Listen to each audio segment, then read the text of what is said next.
never know. Lonely train blues tonight, rolling through my soul like an endless highway with nowhere left to go. Oh Lord, hear that sound as the rain keeps falling down. Every passing tune sings these lonely blues.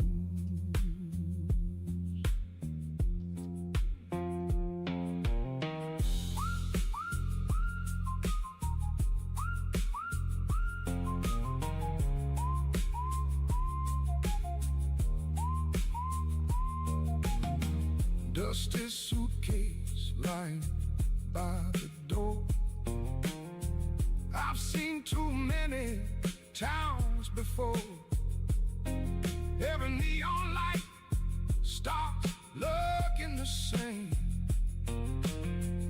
Every heartbreak carries your name. My old guitar still understands the things this world never planned, and every chord beneath the moonlight sky feels like one more long goodbye. Lonely train blues tonight, slowly drifting on, like the whistle of a train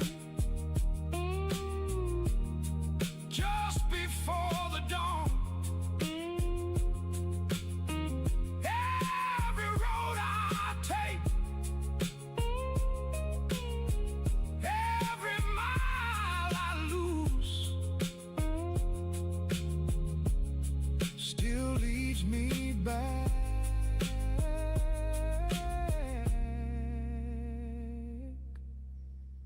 to these lonely blues.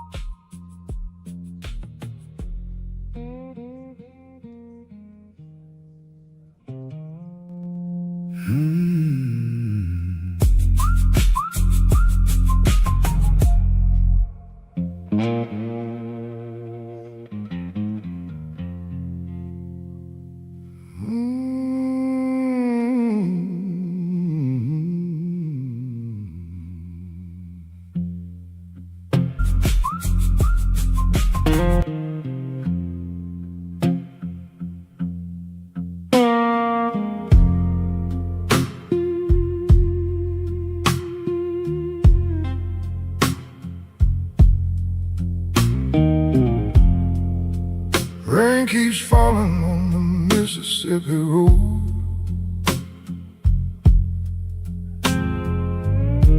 Old guitar singing like a weary soul. Smoke from my cigarette fades into the night, while neon shadows dance beneath the pale light. Cheap whiskey burning slowly in my chest, trying to calm a heart that never rests. Every passing train sounds lonely and low,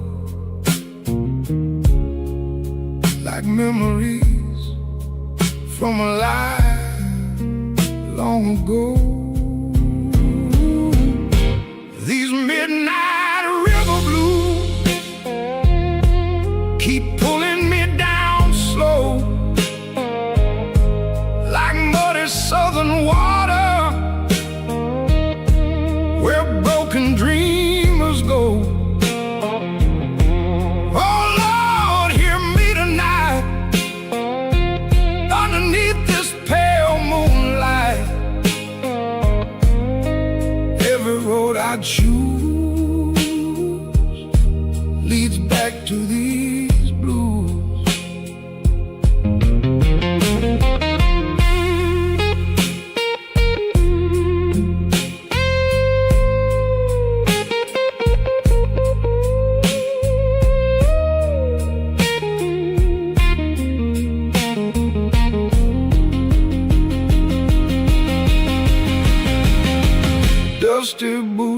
walking through an empty town.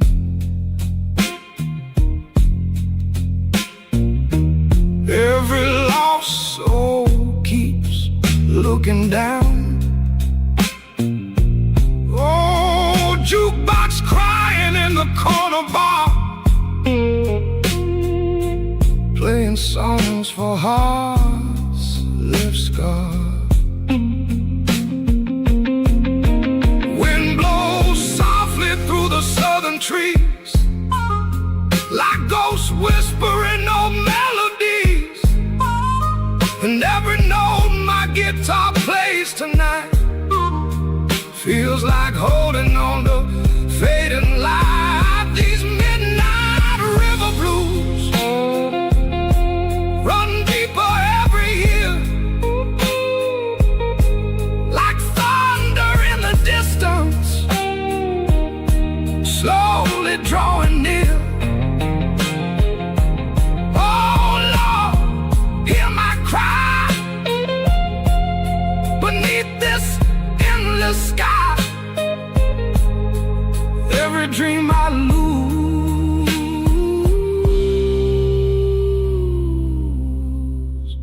turns into these blues.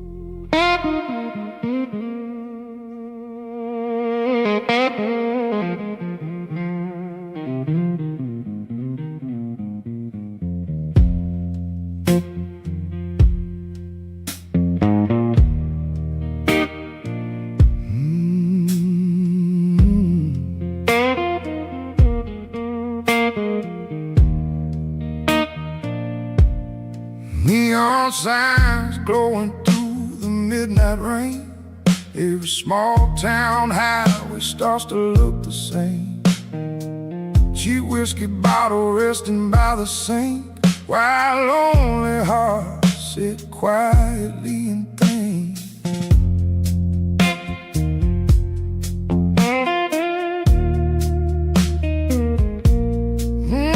Old jukebox humming in the corner bar, playing songs for people carrying scars. Smoke hangs heavy underneath the light, like broken souls hiding from the night. Neon whiskey road, take me far away, past the empty bars, memories that stay.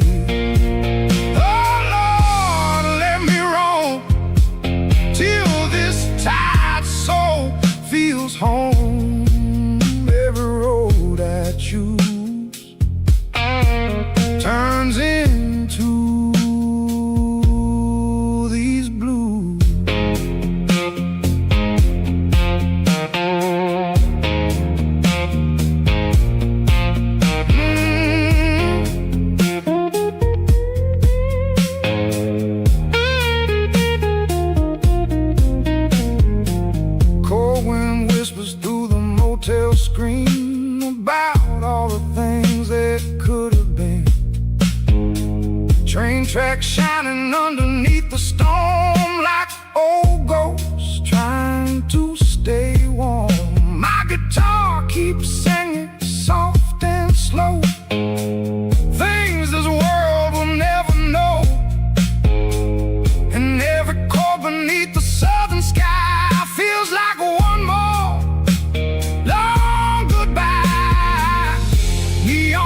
town tonight. Streetlights flicker in the fading light. Old men drinking slowly at the bar, talking about dreams that never got far. Smoke rises softly through the quiet room, like tired flowers trying hard to bloom. And every lonely blues song on the radio sounds like somewhere I used to know. Rain on the Delta tonight, cold against my skin, like old broken memories coming back again. Oh Lord, hear my cry underneath this southern sky. Every love I lose turns into these blues.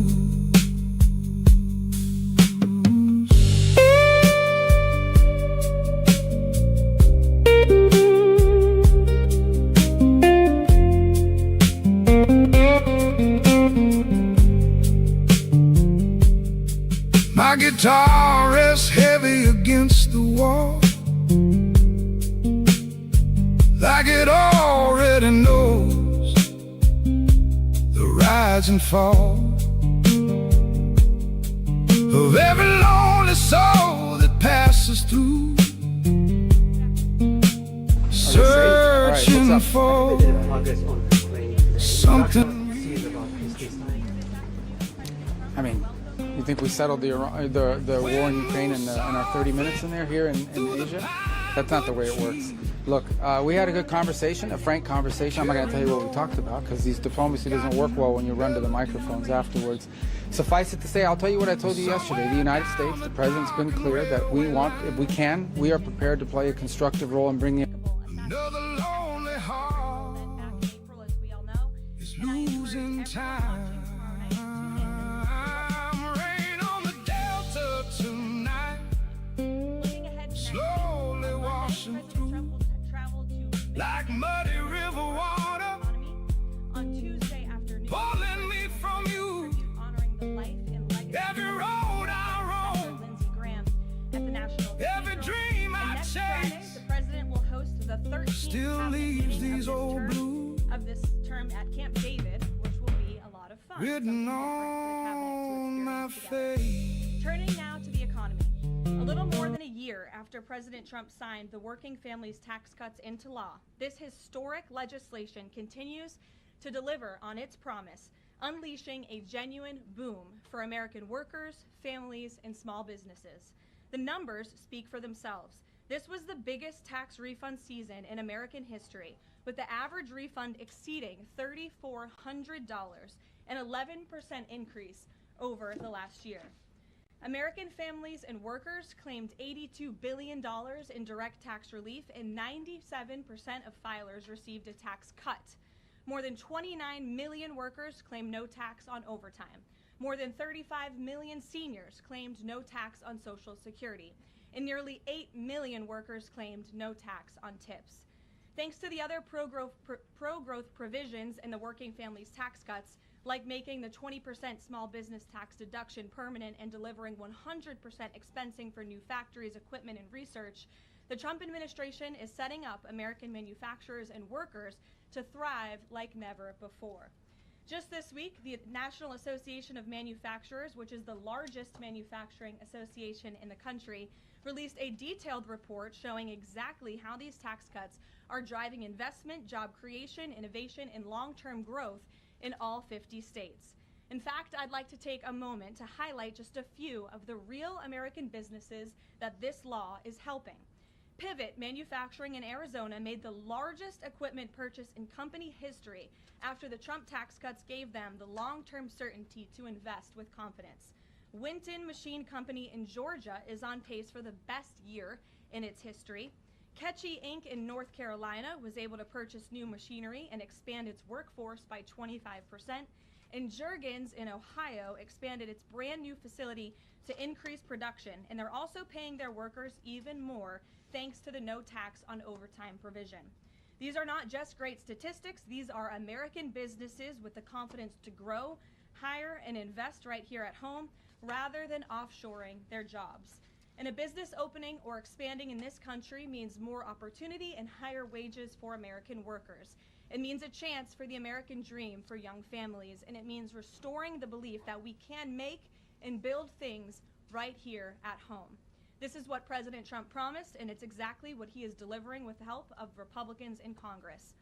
Democrats throw around the word affordability a lot, but when they had the chance to vote for the largest middle-class tax cuts in history, they refused. If Democrats got their way, it would have meant the largest tax increase in history, $4 trillion. 90% of Americans would have seen their taxes go up, and it would have been a complete disaster for our economy. That's the Democrat solution to, quote, affordability. It is raising your taxes. So I hope the press will cover more of the massive success stories resulting from the working families tax cuts and point out that every single Democrat on Capitol Hill voted against every single common sense provision that put more money back into the pockets of the American people. Finally, on the energy front, after this briefing, President Trump will participate in a historic ratepayer protection pledge event at the EPA headquarters down the street. The president will expand the ratepayer protection pledge to governors, state legislatures, developers, and power providers to ensure that everyone involved in building and powering data centers pays their own way, instead of passing those costs on to hardworking families. The president will be joined by Energy Secretary Chris Wright, EPA Administrator Lee Zeldin, and several governors who have already signed on to this pledge. And it has already proven to be remarkably successful. Nearly 200 additional stakeholders have signed on since it was first announced, including utilities, data center developers, public power authorities, co-ops, and state governors. As a result, the pledge now covers 80% of all the power delivered to American homes and businesses. President Trump's bold leadership is turning data centers from a source of concern into engines of growth and opportunity for communities across this country, all while cementing America's dominance over China in the global AI race. The president is ensuring the American people are never left footing the bill so private companies can benefit. Instead, President Trump is leveraging the data center boom to deliver real, tangible benefits for working families and small businesses. So we have a busy day here, rest assured. I'll take some questions. And here in our new media seat, we have Cam from Town Hall. Cam, thank you for being here. Why don't you kick us off today? Thank you. Two quick questions. One on Congress. First off, Speaker Mike Johnson passed a continuing resolution earlier this week. John Thune said he wants to work with Democrats to find a way to fund the government. What is the White House's stance on the best way to keep the government funded?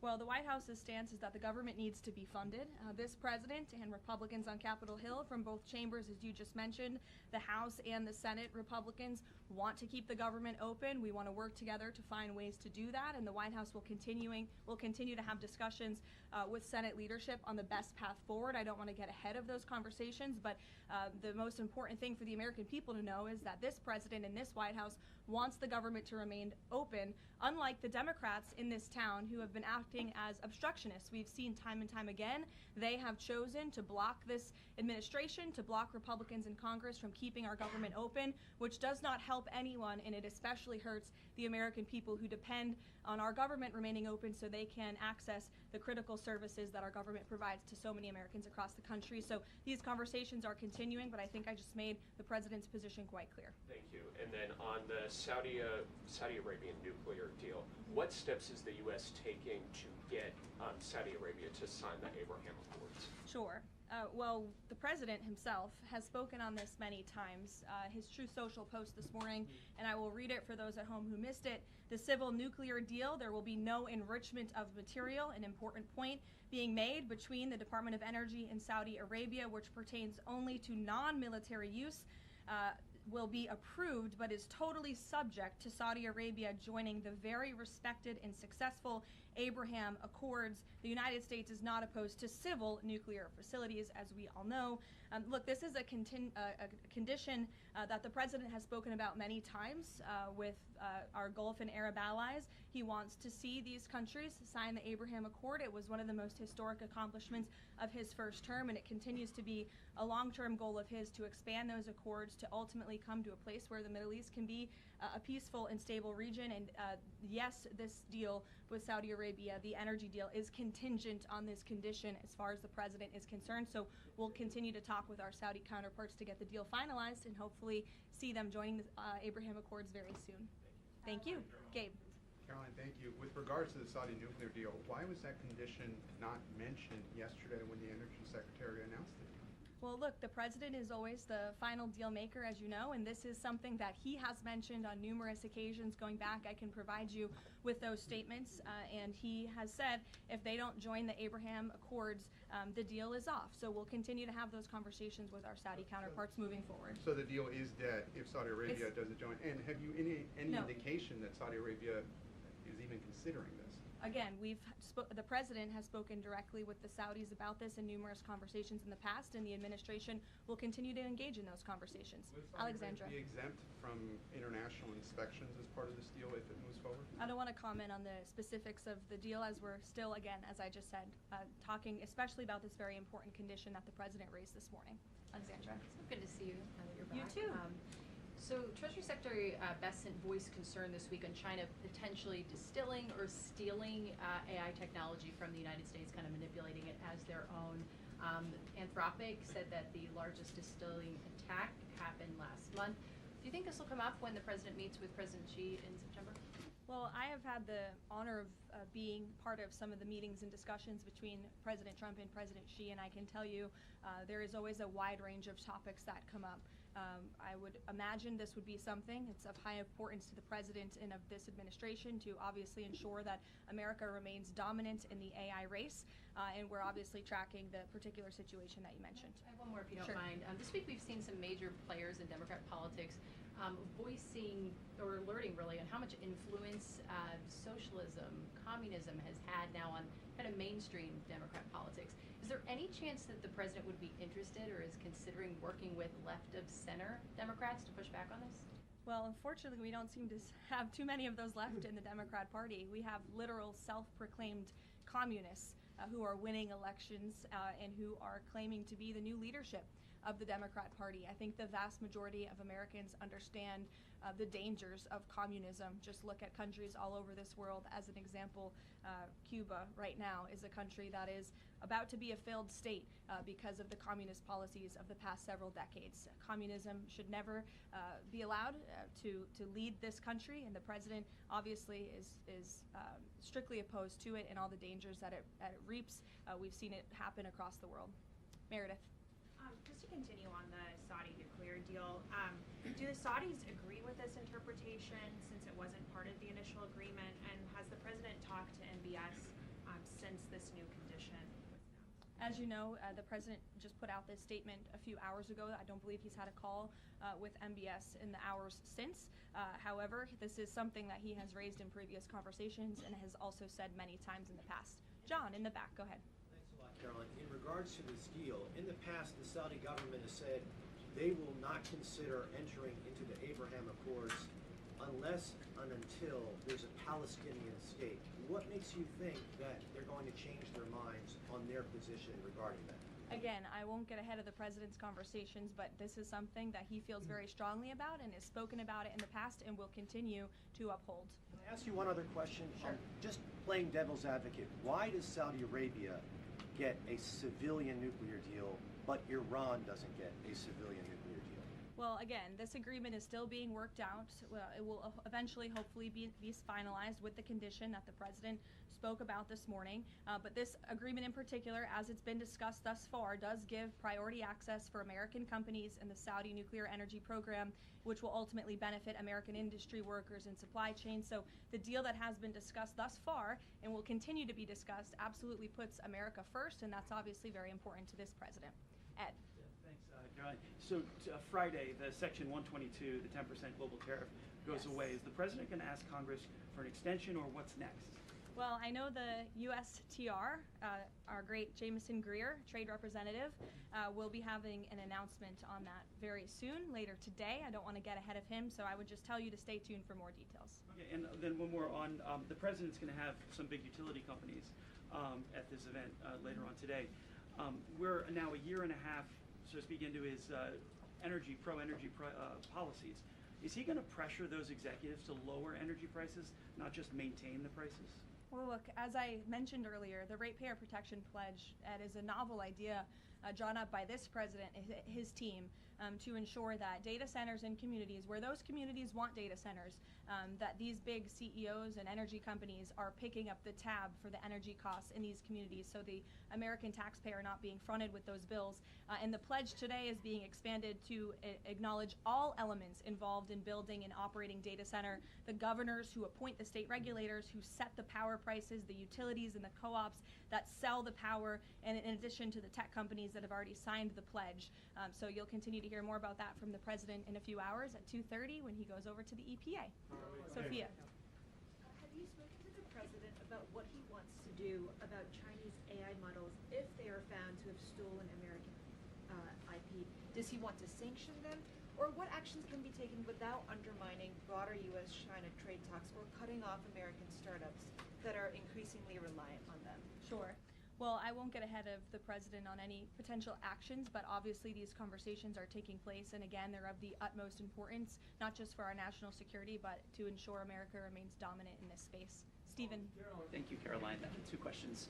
Has President Trump spoken with FIFA President Gianni Infantino about his interest in nominating him for UN Secretary General? And can you explain his interest there? And secondly, just a minor point of clarification on the Saudi nuclear deal.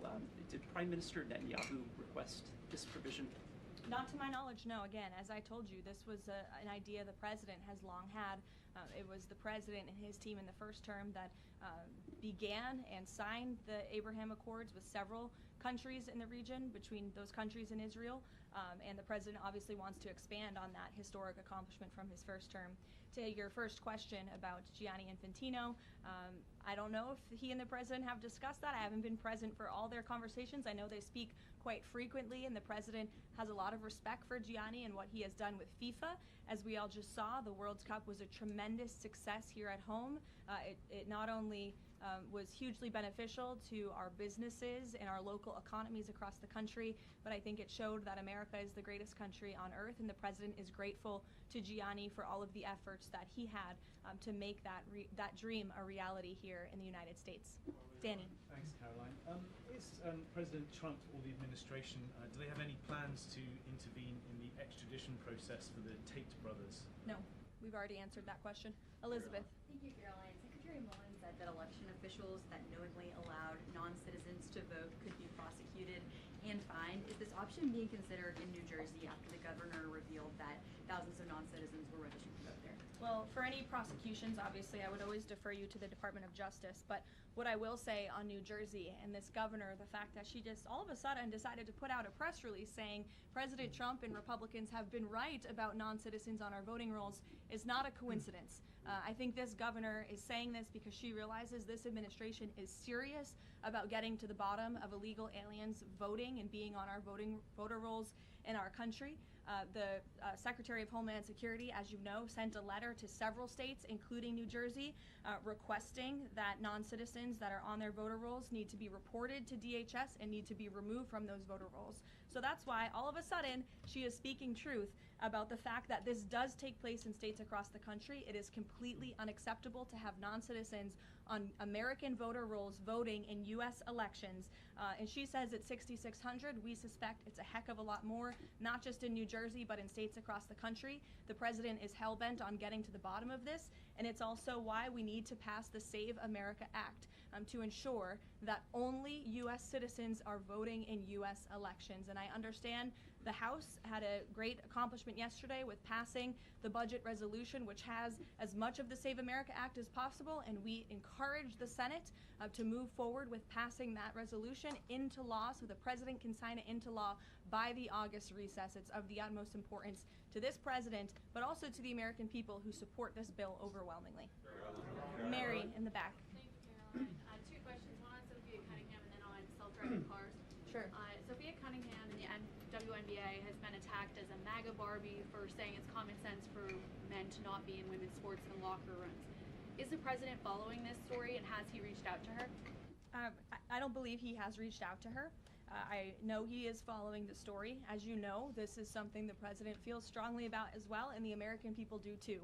That men should not be playing in women's sports. It's completely ludicrous that anyone could support that.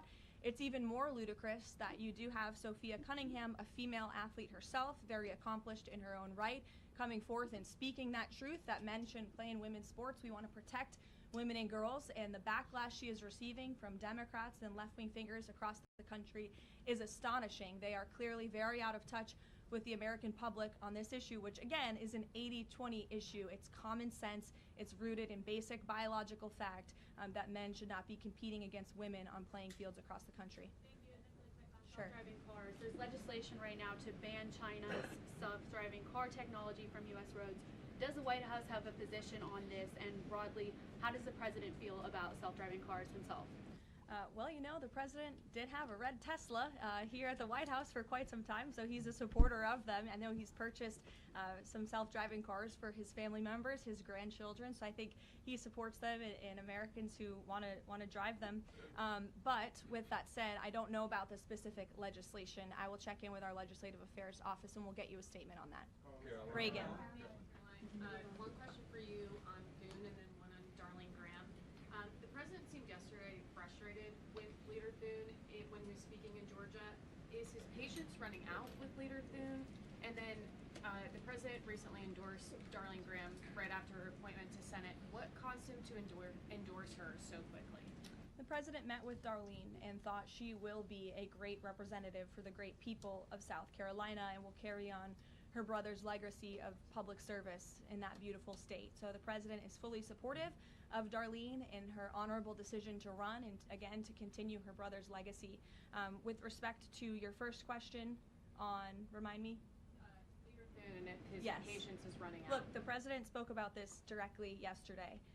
His patience is running out. He wants to see as much of the Save America passed as possible by the August recess. He knows that's what the American people want to see passed. He was just traveling on the road yesterday, spoke about this, and there was a very loud applause from the people in the audience, the everyday Americans, because voter ID is common sense. They want proof of citizenship in our elections, and the president feels very strongly about that. And I would just add, you know, the American people elected overwhelmingly Republicans to lead not just this White House, but also the House and the Senate. The House did its job. The Senate needs to do its job too. I know it's a brief briefing today, but you're going to hear from the president directly twice today at 2:30 and also at 4:30. And we will see you all tomorrow night at the Correspondence Center. Thanks, guys.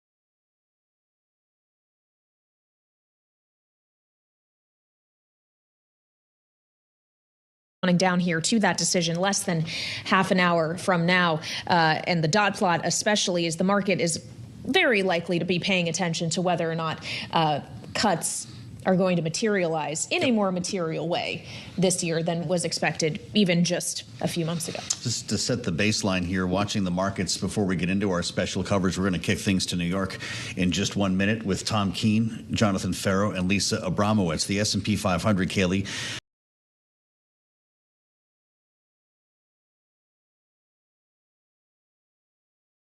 Nothing that Iran is doing, nothing that anyone's doing to help Iran is in any way increasing their ability to target Americans.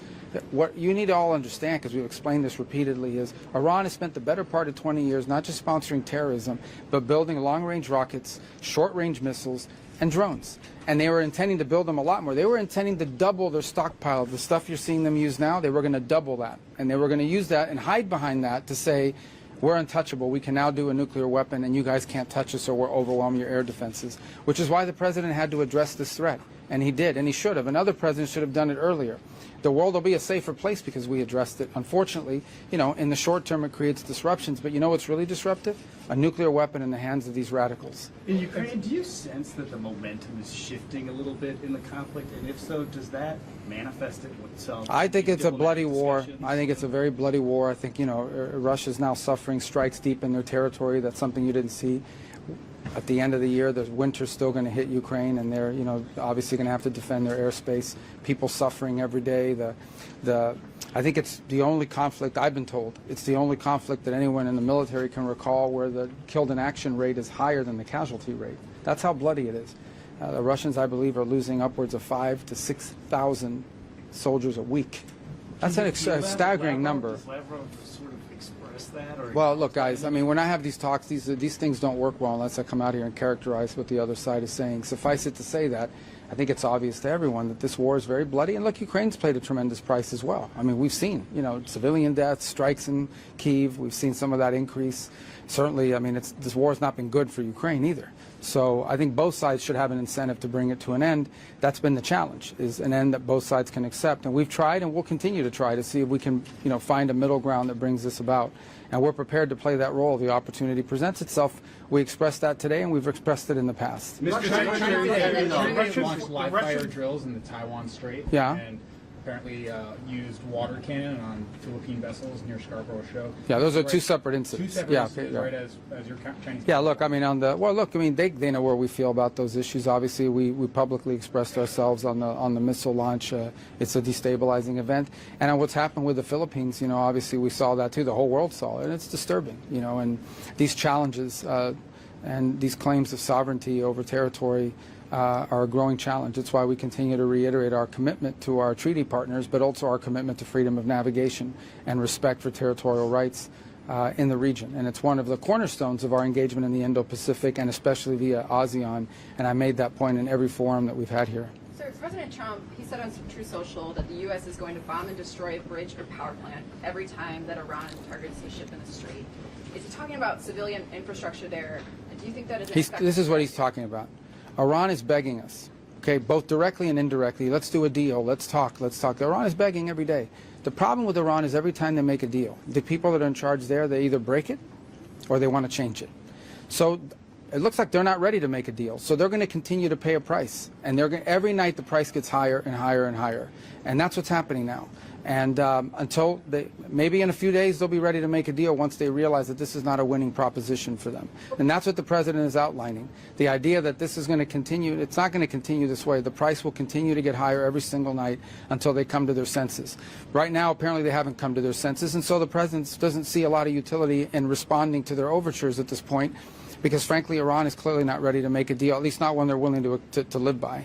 But is he talking about Secretary, infrastructure yesterday you were saying you were hoping that there would be de-escalation in the Red Sea, and the Houthis now attacked two Saudi ships. What is your reaction to that? Yeah, look, I hope that they'll stop. They shouldn't really do that. They got suckered into this by the Iranians. The Houthis largely were smart and stayed out of all this throughout the conflict, but they now apparently have gotten themselves suckered into this, going after Saudi Arabia and their ships. And by the way, that's, I was reading reports a few hours ago that there is actually a Saudi fuel ship that's flagged Chinese. It's a Chinese ship.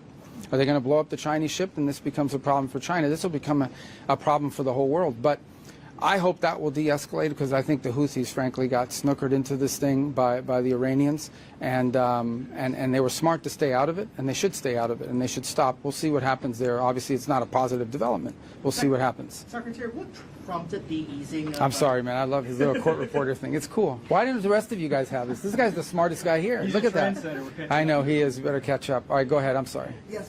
What prompted the easing of sanctions on Hong Kong last week? in terms of letting the executive order expire? Yeah, no, it wasn't easing of sanctions. The executive order expired. The conditions underlying some of those elements no longer existed. There remain other individuals that remain sanctioned nonetheless, despite the executive order is a partial expiration on certain individuals, but not on others. It just depends on the light of it. And you know, the justification and rationale behind that original executive order had sort of, the circumstances had changed in the president's judgment. But there are individuals, there's still a significant number of individuals in Hong Kong that remain sanctioned, that were not covered by the executive order, and that remains in place. And obviously that was raised with us yesterday, but we don't see a change anytime in the near future on that. Mr. Secretary, the Russian readout of your meeting also once again mentions anchorage proposals. Can you please clarify what those proposals are and how relevant are they today? Yeah, I mean, there was no, proposals, we know they've been reported about, they call it 3+2, the trading of terror, but those failed. You can't have a peace deal unless both sides agree to it, and the Ukrainians would not agree to it, and so that's why that effort didn't work. So we'll have to find new suggestions and new ideas, because certainly that one, it was not acceptable to Ukraine at the time, and I don't think it's acceptable to them now either. In fact, it's probably less acceptable to them. So, you know, when peace comes, it'll be because of some new idea and some new concepts, and we're prepared to offer some of those in the right setting and forum if the opportunity presents itself and the conditions are right. We're prepared to play that role in a positive way. Will the president meet with strategy in assisting Manila in terms of putting more strategy in terms of the EDCA sites, in terms of freedom of navigation operations? Will you be conducting more of that soon? Yeah, I mean, look, we're a treaty ally. I mean, the United States and the Philippines have a treaty, and so we'll live by that treaty. We're committed to supporting our treaty partners, and you know, obviously we've already done quite a bit. In fact, there was a U.S. Coast Guard vessel in the region at the time that this happened, and actually helped stand between the two sides and allowed the individual who was injured to be rescued and brought back for medical treatment. So we're already here, we're already present, we have a role, and we're not going to abandon our allies. We've made that abundantly clear. We're going to have a good relationship with China. Okay, these are the two most powerful economies in the world, two large militaries, two nuclear powers. We have to have a relationship with China. We want it to be as positive as it possibly can be. But that won't come at the expense of our allies and our partners in the region or our presence here either. Sir, it's been a day since we asked you about the Saudi nuclear agreement. Have you had a Well, let me refer. No, but let me refer you. I know that was in the press the last few days, but let me refer you back. I think it was in November of last year when the Energy Department entered into this agreement. So the details are there. Obviously, even when the official announcement is made, it will have to go through a congressional notification process, and then we can talk more in depth about it. But suffice it to say that the U.S. is always looking for cooperation agreements with allies. I mean, Saudi Arabia is a strategic partner of the United States, and I think, without speaking in specificity about that deal, but in general, we're not the only country in the world that offers nuclear technology. And when countries decide they want to pursue a peaceful civil nuclear program, we prefer them do it with us than do it with some other country. It allows us to have influence over the direction that it goes. It allows us to make sure that there are safeguards in place, things of this nature. And in the case of Saudi Arabia, they've been an important strategic partner for us, so it would make sense for us to enter into such an agreement. But obviously the details of it, once it's released, you'll see it, you'll be able to understand it, and more importantly, it'll go through its congressional review process, which is a key part of this, you know, and so there'll be a lot more questions answered at that time. Would you be comfortable with Saudi Arabia enriching and reprocessing uranium? I'll let the agreement speak for itself. Suffice it to say that any agreement that we're going to make with any country in the world on civil nuclear energy is going to be one that will have safeguards in place to ensure that it can't be turned into a weapons program. And one of the best safeguards is to make sure that American technology and American companies are the ones that are involved in doing it. If, on the other hand, a country pursues nuclear technology with another country, well, then we don't really control those safeguards. So, again, Saudi Arabia seeks to have a peaceful civil nuclear program. Other countries do as well. We have a similar agreement in place now with the UAE, and U.S. companies are the world standard in providing that. And so we are always looking for opportunities, by the way, not just in conventional reactors, but in small modular reactors, which is an area that we are increasingly around signing MOUs all over the world to help do as well. To countries that are exploring civil, peaceful nuclear energy, the United States wants to be their partner of choice, and we're always looking for opportunities to be able to make sure that our technology and our companies are the ones that are providing that. Does anybody over here have questions? Because this side is really lopsided. Go ahead. Did the U.S. put sanctions on China's Moonshot AI for apparently distilling? I don't have any announcement on that today. Should Go ahead. the Saudis agree to the additional protocol? It's sort of the gold standard And if the administration is trying to stand up to say that non-proliferation is a problem in the Middle East, shouldn't that be the barrier? Any agreement that we would make on civil nuclear energy with Saudi Arabia or any other country is going to have safeguards in place to ensure that those cannot ever be turned into a weapons program. I mean, that's the gold standard. And obviously, we live in a new era. There are competitors that we face, so we'll have to adjust individual deals to that reality. We're not the only show in town, but we're the best show in town. But we want to make sure that it's our companies they're picking. So again, we understand any deal we enter into with any country will have to go through a congressional review process.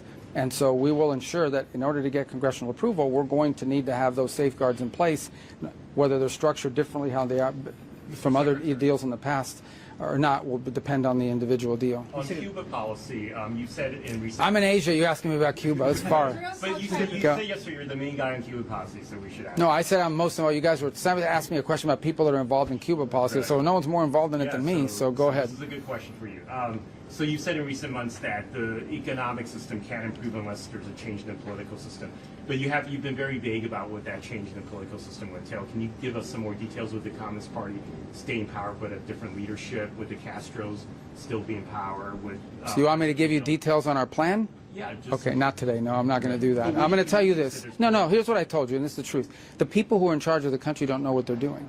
They don't know. They don't know how to fix their economy. They don't know how, they don't understand basic concepts. And I think the challenge that Cuba has faced for the last 15 years is they want to somewhat improve their economy, but they're afraid that if they improve it too much, they'll lose political control over people. That's the challenge that they face.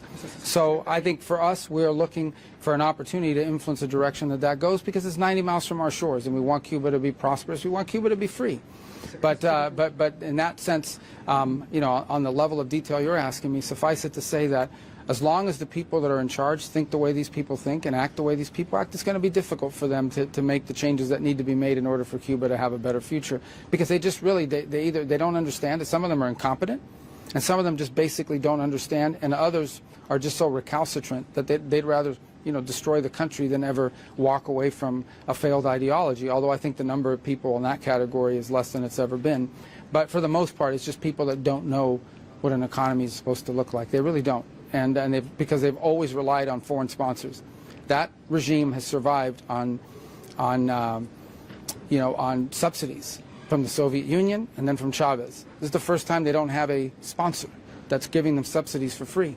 And they don't know what to do with themselves, because all they've done is freeload off these countries for all these years. The people of Cuba deserve better than that.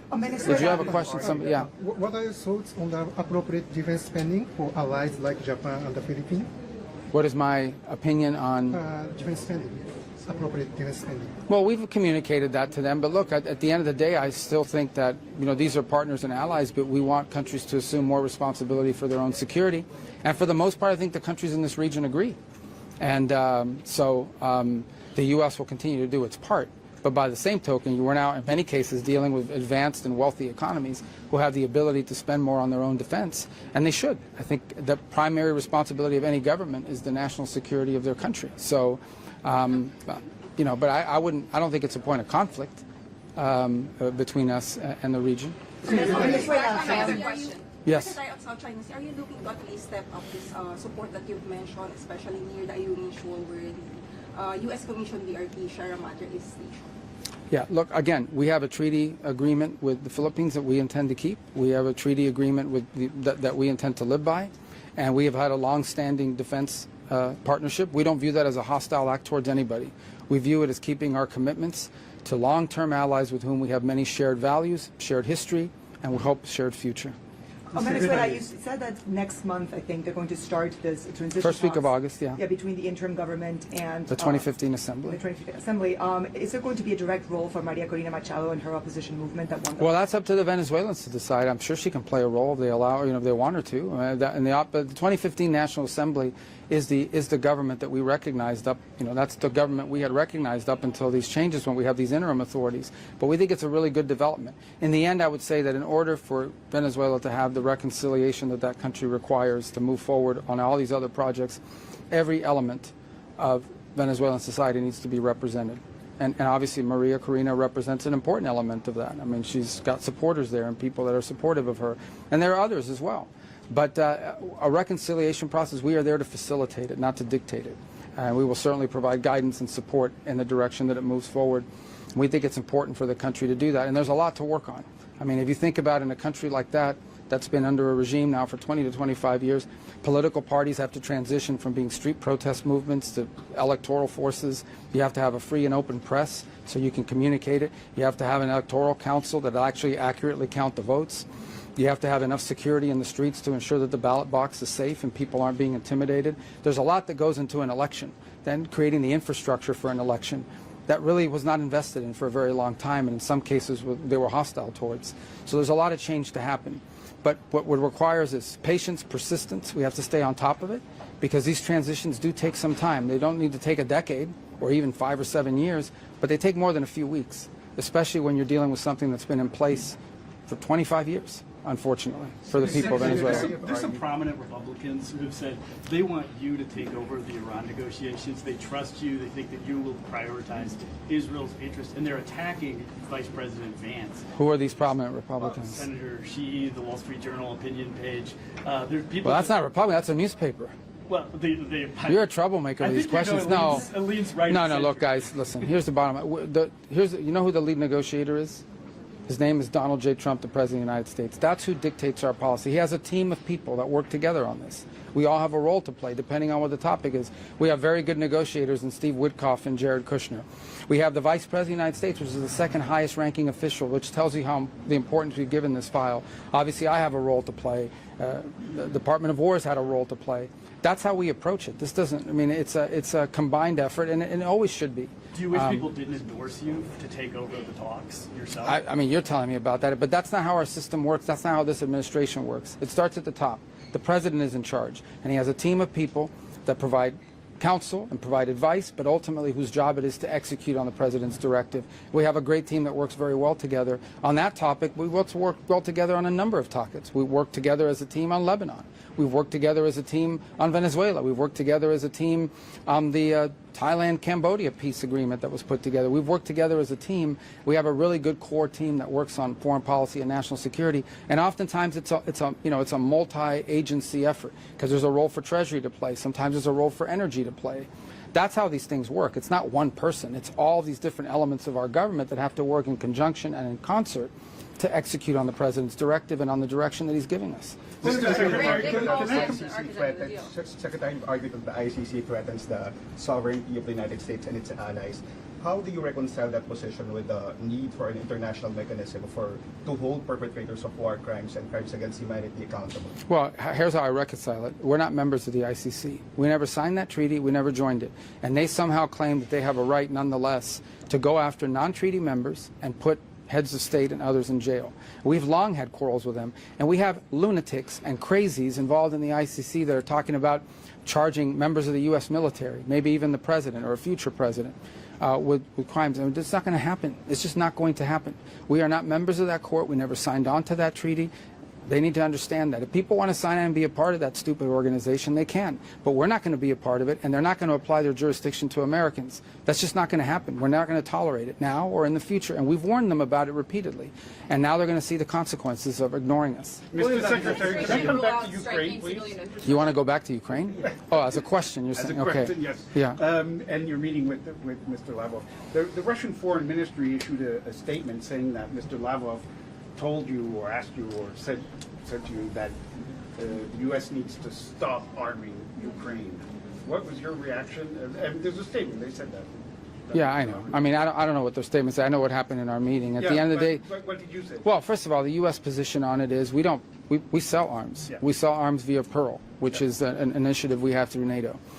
And that's what we're involved in. There's been no change to our policy in that regard. We want a peace deal. We want the war to end. Yeah. We're prepared to play whatever positive role we can to end the war.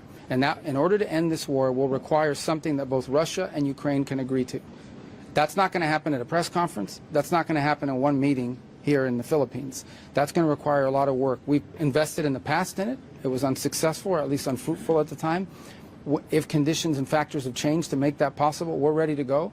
The president's committed to that, and every single day, if we identify an opportunity to make a difference in this, we will. Because in the end, what the president most cares about is not the stuff people are. Well, here's what he most cares about: that people stop dying, that people stop being slaughtered, that Ukraine no longer you can go on and live in peace, and Ukrainians can move back to their country and rebuild it. That young Russians aren't being killed at the tune of 5,000 a week in the battlefield. He thinks it's a stupid war. He thinks it's a senseless war. And if we can play a role in bringing it to an end, we're going to use the power and influence of the United States to do so. And we're prepared to do that if the opportunity presents itself, and I hope it has, and I hope it does. And that's what we've communicated consistently, to both sides, by the way. On that line, Mr. Secretary, you said that you are open for new ideas. Now that you met with Lavrov, are you and the President prepared to sit down with your counterparts, Ukrainian counterparts, if they visit Washington next week for the funeral? Well, I don't know if they're coming next week or not. I think President Zelensky had expressed an interest in coming. We've met. I mean, we'll meet with them. We've met with them often. We talk to them often. In fact, we saw them 2 weeks ago in Turkey. I would argue we've probably met with the Ukrainians far more times than we've met with the Russian side, and I'm sure we'll meet again in the future, whenever that is. We're always open to meeting with them. Trump's statement about the bridges and the power plants, just want some clarification. Do you rule out striking civilian infrastructure? I think I saw, guys, I saw Arachi, their foreign minister, who the other day say or something about their policies, an eye for an eye. The president's policy is a head for an eye. I mean, honestly, that's what it's going to be. I mean, they will pay a very heavy price for the things they're doing. They're already paying a very heavy price. You guys don't know it because you don't cover it. You're not in Iran. You're not in the street. They don't have a free media. But they're going to continue to pay a very heavy price. Their industrial base has been decimated. Their defense industrial base has been decimated. They're losing launchers. They're losing radars every single night. They are suffering billions of dollars in damage, and their economy is a disaster. But despite all that, okay, these people who are calling us every day, begging, let's do a deal. They send us messages through other countries, third countries. I mean, they're running out of countries to send. Even I had countries here coming up to me, oh, I just spoke to the Iranians. They want to do a deal. The problem is, every time these people do a deal, they either break it or after they make it, they want to change the deal. So they're probably not ready to do a deal yet, but they will be soon, because the price they're paying is very high, despite their tough talk and their flowery language and their stupid Lego videos they put out. I've never seen them, but they put these things out on social media. Despite all that bravado, they are suffering tremendously, and they're going to suffer more until they come to their senses. They're not there yet, unfortunately. Which countries came to you? Oh, I can't tell you who told me that. I mean, then I'd be betraying the confidences. There's some of them that are here, yeah, and every day I get a text or a call or a signal message from a foreign minister. Oh, so-and-so called me. The Iranians want to talk. The Iranians want to talk. But the problem with these guys, and in addition to the fact that they're probably fighting with each other, is they make a deal, they agree to something, and then they decide, oh, let's change it after they made it. Or they agree, or they decide, oh, I know we made a deal, but we're going to violate it. I mean, these people, unfortunately, they aren't ready for a deal. I think they'll be ready soon, though. Do you think there's going to be a big escalation by the United States in the coming days? That's the president's decision to make. They're going to pay a price. They're already paying a price every single night. I mean, you can't do the stuff they're doing for free. They're going to pay a price. On Russia and Ukraine, did you talk with Wang Yi about any influence that China might be able to exercise to help bring that war to an end? We didn't discuss in our meeting. No, we didn't discuss Russia and Ukraine. We had a lot of other stuff to talk about. Secretary, did you discuss with Wang Yi the issue of technology and whether that will be on the agenda for the September leadership? Well, that's a broad topic. Technology, like what? AI, what do you mean? AI oh, AI. Yeah, look, I think that they've expressed they'd like to see some global governance about what AI is governed by. Obviously, I'm not sure we're aligned on that point yet, but that topic has come up. I think they've expressed an interest in discussing what the rules are going to be for how AI is used in the future, and I think that's going to have to be an international conversation. So. We have some ideas about what that should look like and what those standards should be, and maybe they're different from theirs. But we didn't go into great depth on that topic. But it's an issue. It came up in Beijing as well. Just final point on Iran. What is Iran's off? Is diplomacy running out of time? With Iran? I just don't think they're serious about making a deal. These guys, I mean, the more the president's gotten to know them, the more he's come to that realization. I mean, he said it yesterday, I believe. He gave a speech in Georgia. These guys, the problem with them is you can't make a deal with people unless they're going to keep it. And these people make deals and then they break it almost immediately. Or they decide, oh, let's change the deal. That's not how deals work.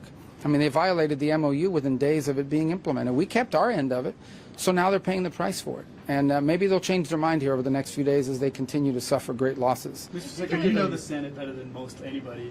They're debating the new military policy bill right now after the House passed it. One of the more controversial topics is about fusing the U.S. and Israeli military when it comes to co-production on things. Do you have any sovereignty concerns about that? If there are situations where the United States wants to send weapons, Iron Dome came up with Ukraine when the Israelis... You're asking about NDAA? Yeah, I mean, that largely the Department of War manages that legislative portfolio, so I'm aware of the provision you're discussing that involves cooperation on technology. And look, at the end of the day, the truth is we do that with countries all over the world, right? I mean, if somebody... Well, I haven't read the specific provision in terms to tell you in detail. I understand that. I understand the topic, though, because it's not new. You know, on air defense, for example, we've long cooperated with the Israelis. Look, if we have a breakthrough in our system or they have a breakthrough in theirs, we could share that in a way to improve our own systems as well. So if they've come up with some novel way of defeating drones, for example, of course we would want to have that and benefit from it. By the way, they're not the only country in the world that we would do that with. We do that with other countries as well. So I think that's the provision you're referring to, and that's something we're already doing.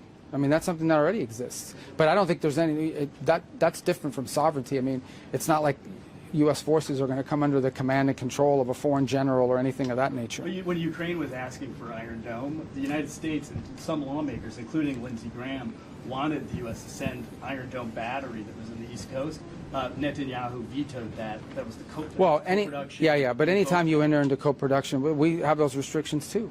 I mean, if we provide weaponry to a country as part of an agreement, they can't transfer that to a third country without our approval.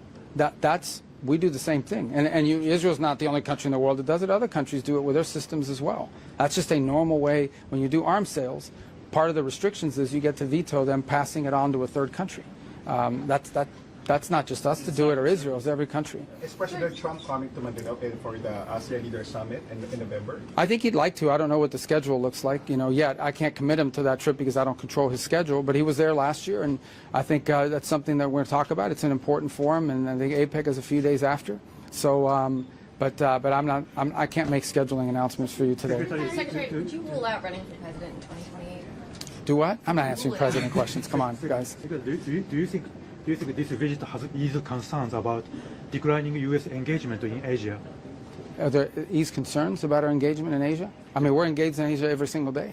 I mean, obviously this is a conference. We're here. We're participating. But we're engaged in Asia every single day. The Department of War is present all over Asia. The Department of State and our embassies are involved every single day in Asia.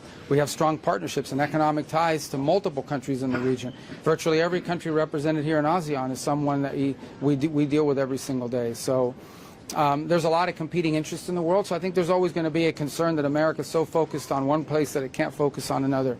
But one of the great things about our country is that it is a large, powerful country. It has the ability to be present in the Western Hemisphere, in the Indo-Pacific, in Europe, in Africa, in the Middle East, and anywhere else where our interests are vital, including the Arctic, by the way. Do you think it would be easier to make a deal with Iran if the United States didn't wipe out so many layers of their leadership? Trump often mentions that they're on the third tier now. Do you think it would be easier to do what? To make a deal?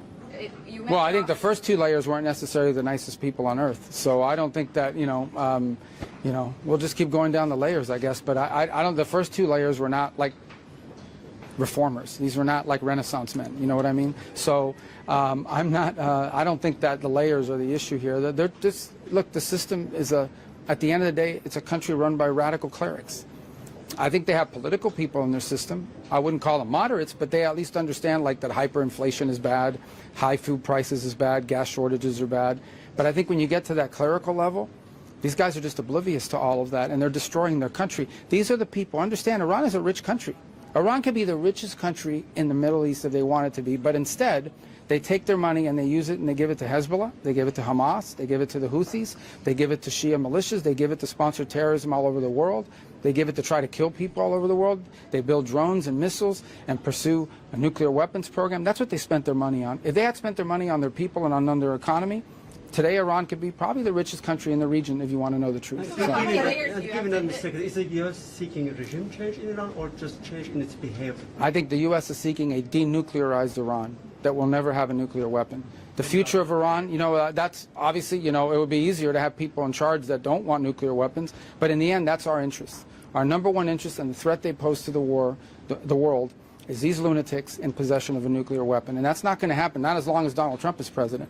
I don't know if some future president, or I know some past presidents have made some bad deals, and others just haven't dealt with the problem. But our issue and our concern and our focus is denuclearizing Iran. They can never have a nuclear weapon. I don't know how many times the president has to But say this that. group of people who you describe as lunatics, I mean, if they decide to make a deal, the United Well, some of them are States is okay- lunatics, some of them are evil. Some of them are evil lunatics. You can be both. So the United States is okay, comfortable leaving these evil lunatics in place. They just can't have a nuclear weapon. They can't have a nuclear weapon. I mean, imagine what they would do to the world. What changed between now and the beginning of the war when the president made it sound like that was not going to be the case, that regime change was one of the goals of the war? No, he never said regime change was a goal. From the very beginning, like from day one of the operation, it was very clear that we were going to degrade their missile launchers, their drones, and their factories, and their Navy. Their Navy no longer exists. There is no such thing as an Iranian Navy. What they have left is a handful of Boston whalers, but they don't really have they don't have a Navy. They don't have an Air Force. Their air defenses are crushed from the very beginning. Now, what the president has pointed to is the fact that the people of Iran deserve better leadership, and they slaughter their own people by the thousands. They shoot them in the head, they slaughter them in the streets. Yeah, we don't like that. I mean, we don't think that's good for Iran. But our goal and our national interest in Iran is they can never have a nuclear weapon. And that's what they were going to try to do if they had been able to hide behind double the number of missiles, double the number of drones. That's where they would have been in about a year had they continued on the pace of construction. Even though their economy was suffering, even though their people were suffering, that's what they were spending their money on, even though they had sanctions. The money that was coming in, they were spending it on those things. That tells you everything you need to know about them. All right, guys. Thank you. Thanks. Secretary. That one? Thank you.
Softly cries, feels like one more beautiful goodbye.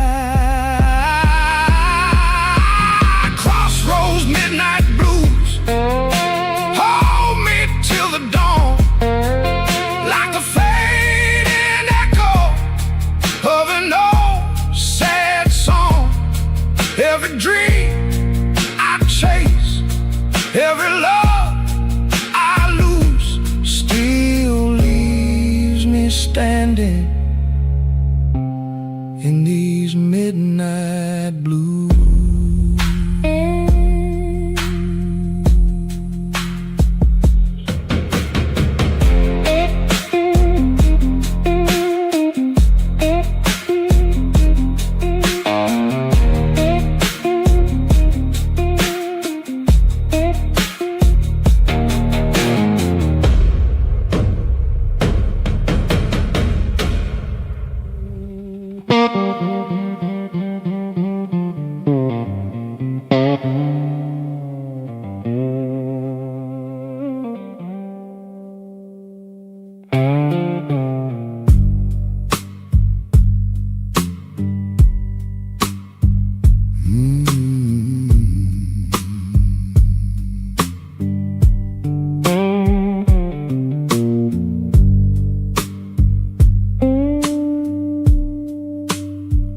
Delta moon hanging low above the river tonight, silver reflections dancing in the pale light.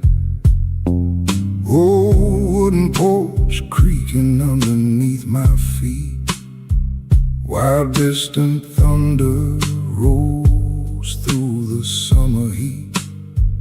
My cigarette burns slow beside this rocking chair, southern wind moving softly through the air, and every lonely cricket singing in the dark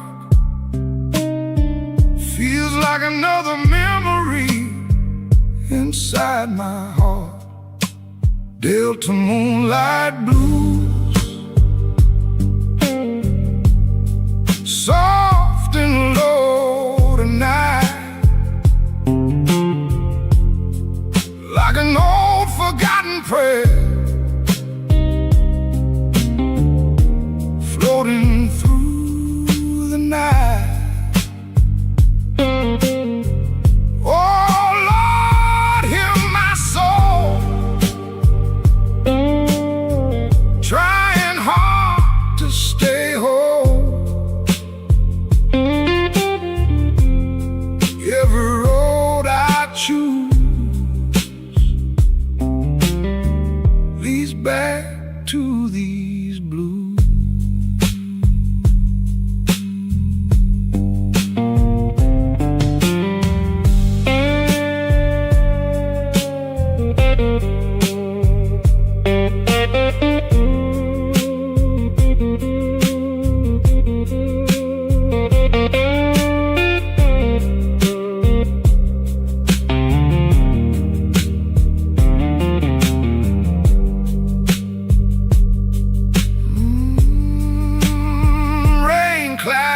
Gather slowly over county lines, like old regrets buried deep in time. My guitar hums with a worn-out sound, like a tired man still drifting around. Oh, radio playing from the room inside, songs about lovers who never survive. And somewhere far beyond the riverbed, another lonely night begins again. Delta moon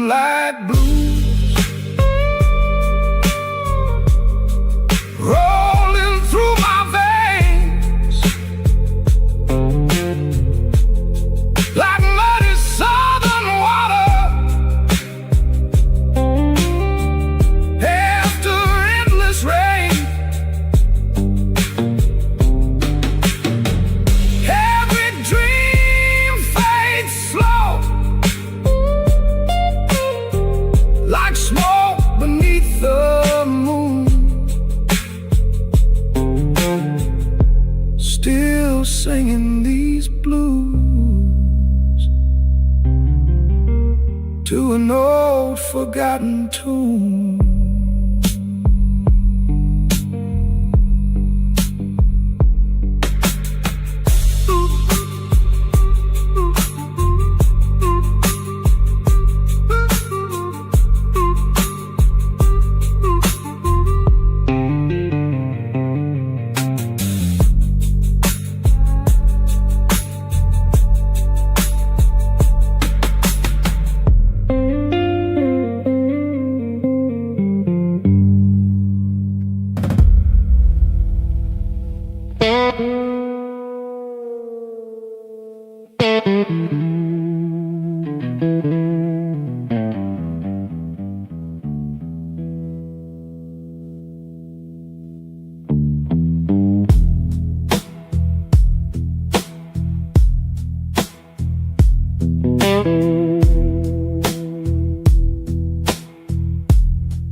Doves blow softly through this tired southern town.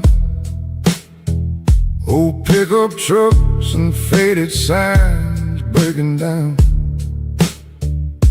Neon buzzing outside the corner store, like memories I can't escape anymore. My boots feel heavy from these endless miles. Too many heartbreaks hidden behind smiles, and every cigarette burns slower tonight underneath this lonely yellow light. Dust and bones blues running through my soul, like an old black river nobody can control. Oh Lord, can't you see what these old roads did to me? Every dream I lose turns into dust and blues.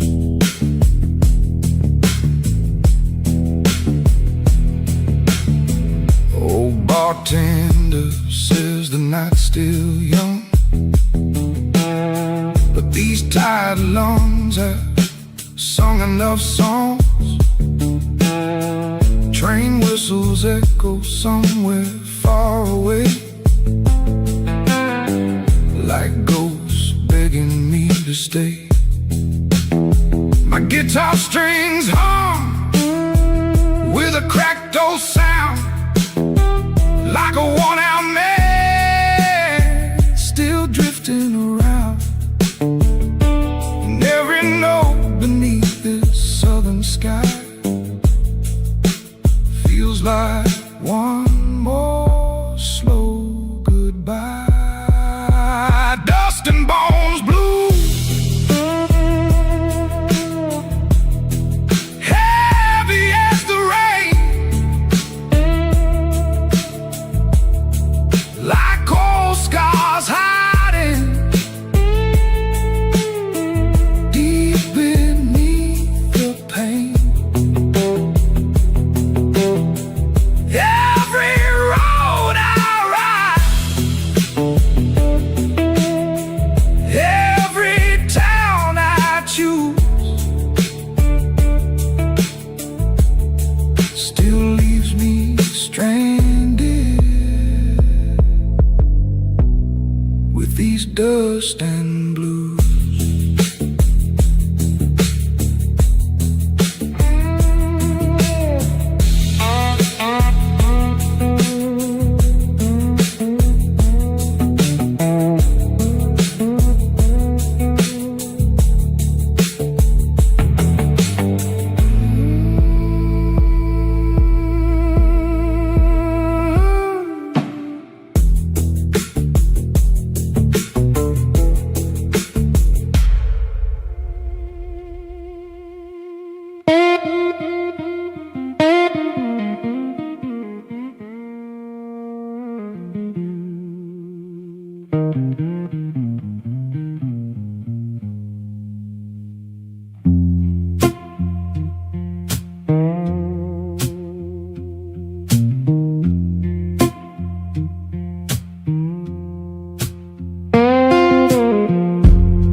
midnight train rolling through the rain,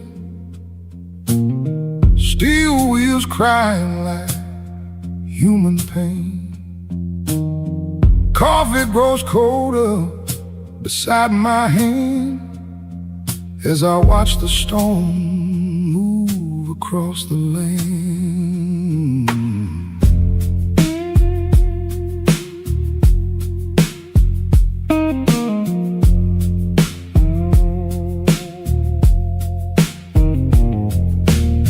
Cheap motel glowing beside the road, another lost town carrying heavy souls. Old radio singing soft and low, songs about places I'll never know. Lonely train blues tonight, rolling through my soul like an endless highway with nowhere left to go. Oh Lord, hear that sound as the rain keeps falling down. Every passing tune sings these lonely blues.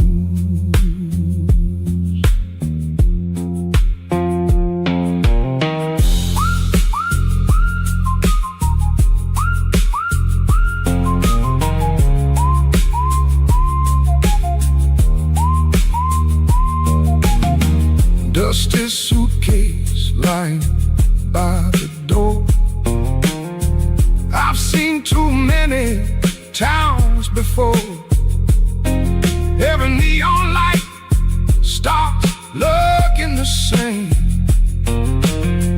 Every heartbreak carries your name. My old guitar still understands the things this world never planned, and every chord beneath the moonlight sky feels like one more long goodbye. Lonely train blues tonight, slowly drifting on like the whistle of a train just before the dawn. Every road I take, every mile I lose, still leads me back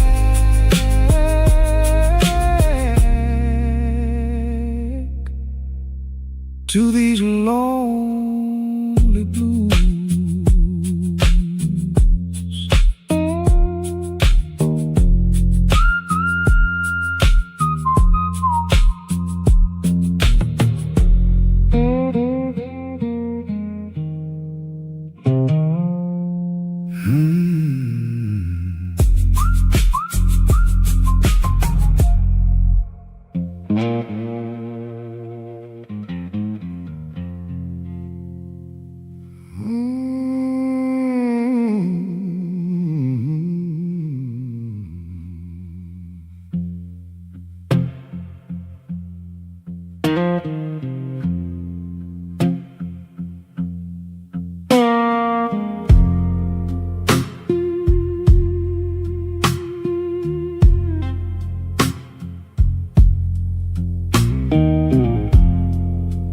Rain keeps falling on the Mississippi road.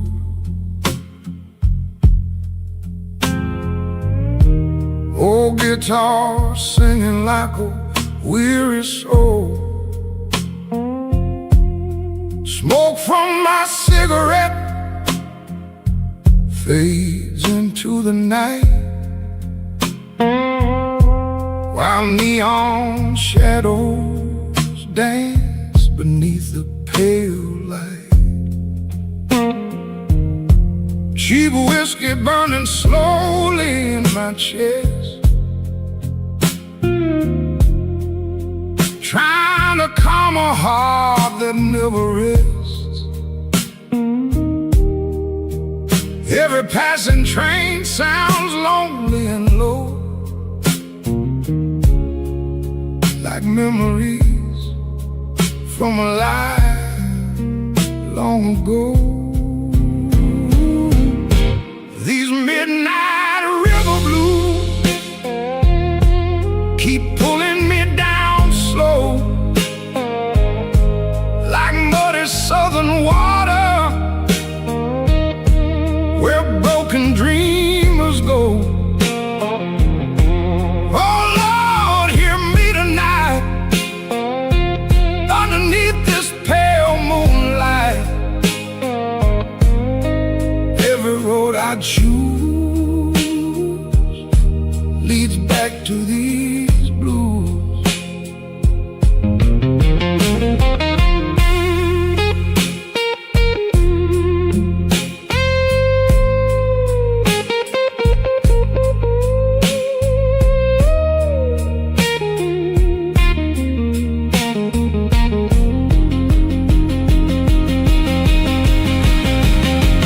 Dusty boots walking through an empty town.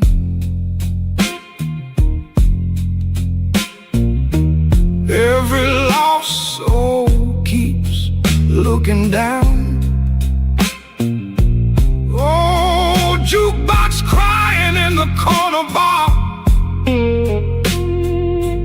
playing songs for hearts left scarred.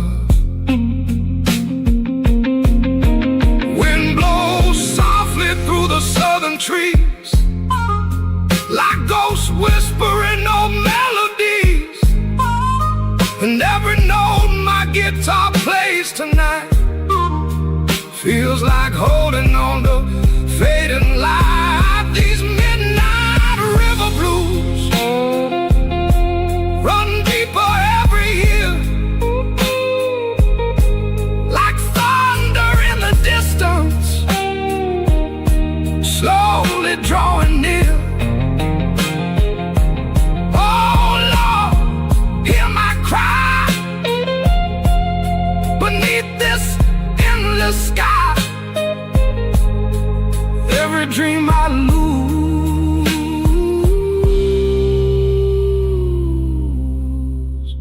turns into these blues.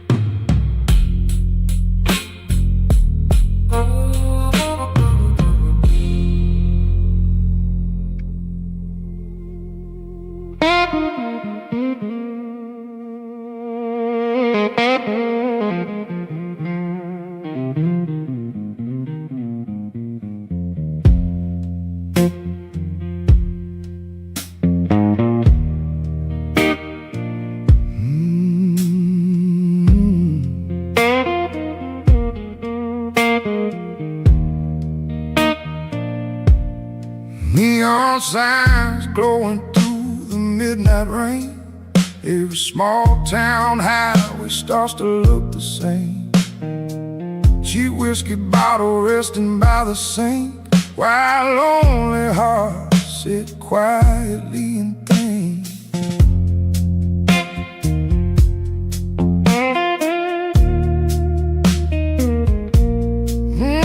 Old jukebox humming in the corner bar, playing songs for people carrying scars. Smoke hangs heavy underneath the light, like broken souls hiding from the night.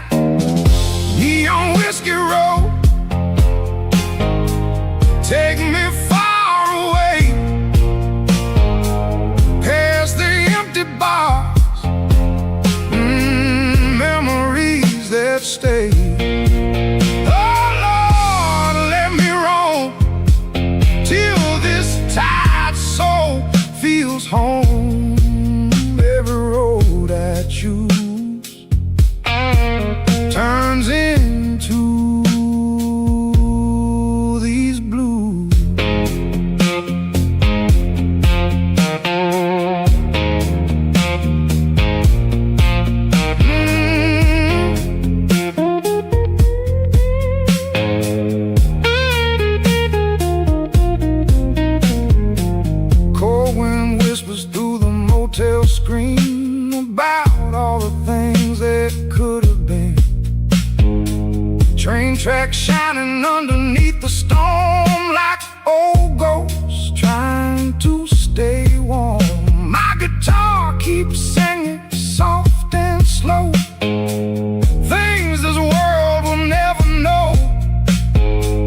this heart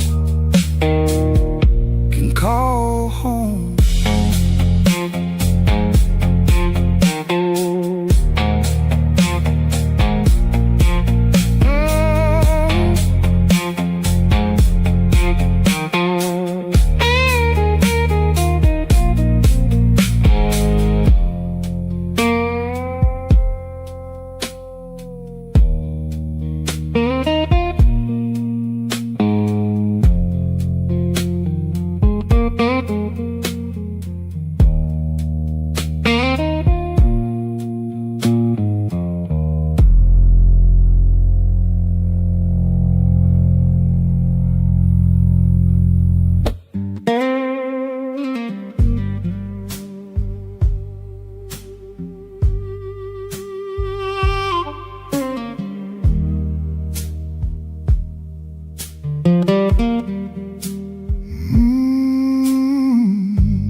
Rain falls gently on a Delta town tonight. Streetlights flicker in the fading light. Old men drinking slowly at the bar, talking about dreams that never got far. Smoke rises softly through the quiet room, like tired flowers trying hard to bloom. And every lonely blues song on the radio sounds like somewhere I used to know. Rain on the Delta tonight, cold against my skin, like old broken memories coming back again. Oh Lord, hear my cry underneath this southern sky. Every love I lose turns into these blues.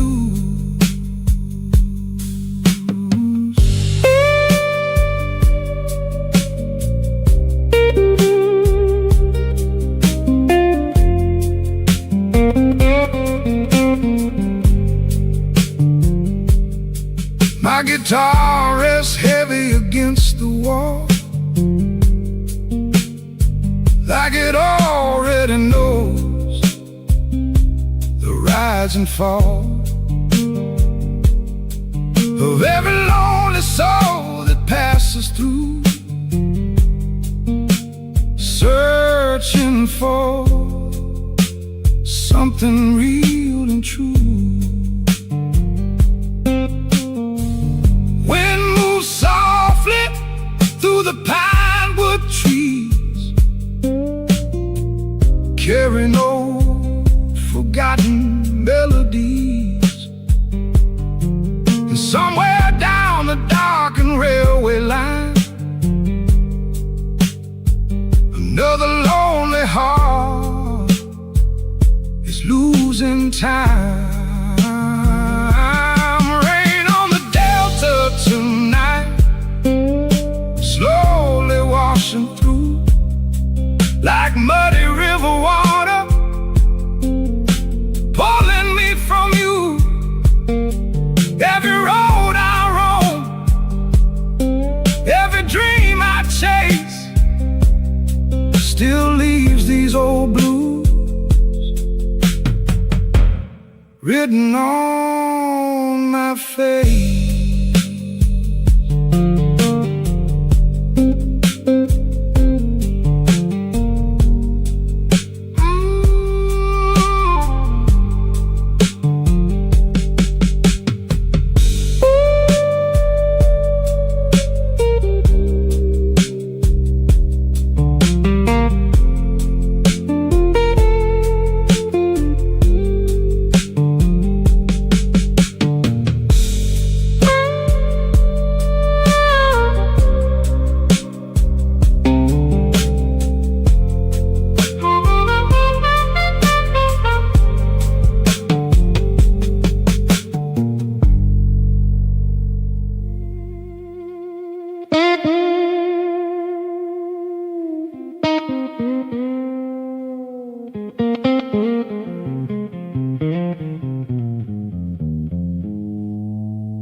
Smoke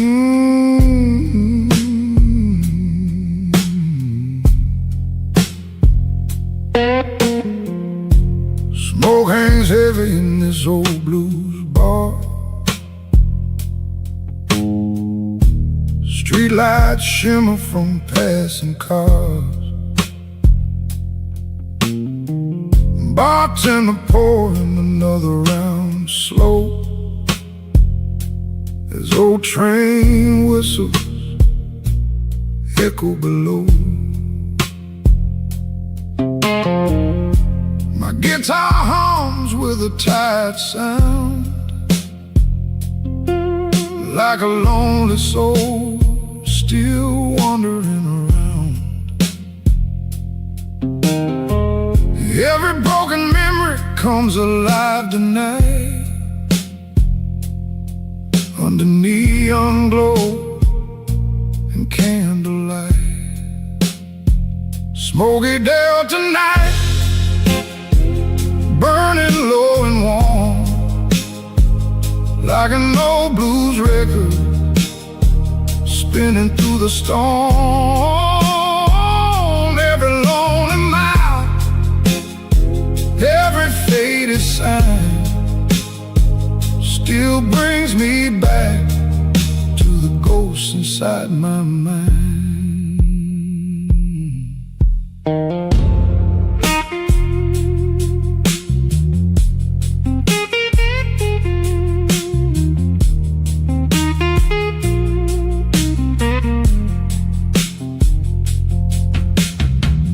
Rain taps softly on the window pane, trying hard to wash away the pain. But every melody still calls your name, and every midnight feels the same. Southern wind moves through the trees so slow, like secrets only lonely hearts know. And somewhere far beyond this town, another tired sun is going down. Smoky Delta night, hold me till the dawn, like the last old memory before it's gone. Every road I ride, every dream I chase still leaves your shadow in this empty place.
Cold wind blowing through the Delta night,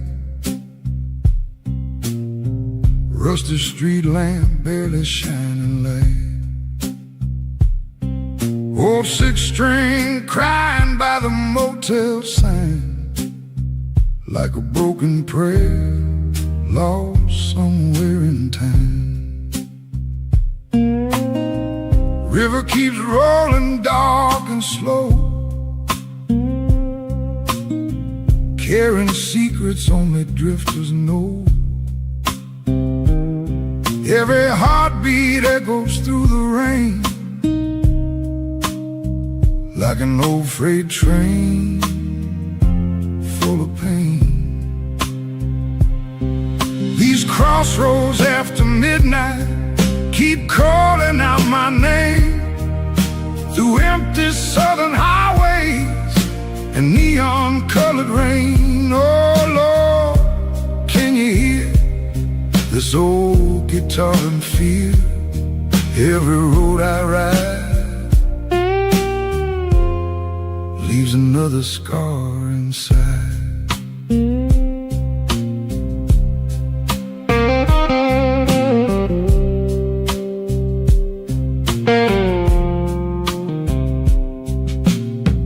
Bartender wipes the dust from empty glass, watching lonely shadows slowly pass. Jukebox humming low in smoky air, playing songs for souls beyond repair. Moonlight falling on these worn-out boots, while silence hangs beneath the roof. And every chord I play tonight alone feels like searching for a place called home.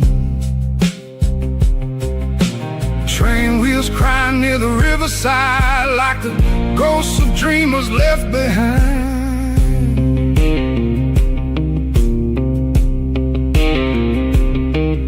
Smoke keeps dancing underneath the blue, while this old world keeps breaking in two. These crossroads after midnight still pull me through the storm, like distant thunder rolling before the night is gone. Oh Lord, stay near tonight beneath this fading light. Every dream I knew turns back into the blue.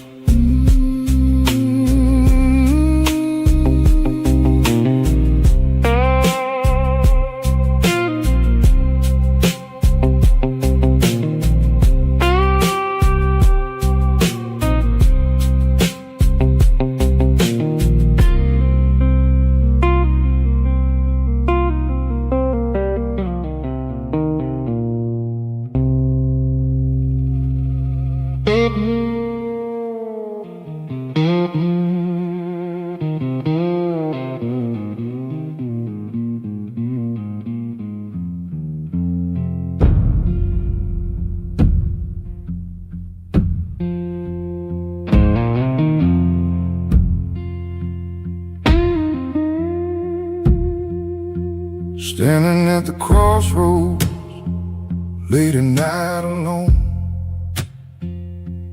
cold wind blowing through flesh and bone, street lights trembling underneath the rain, like tired hearts learning how to break again.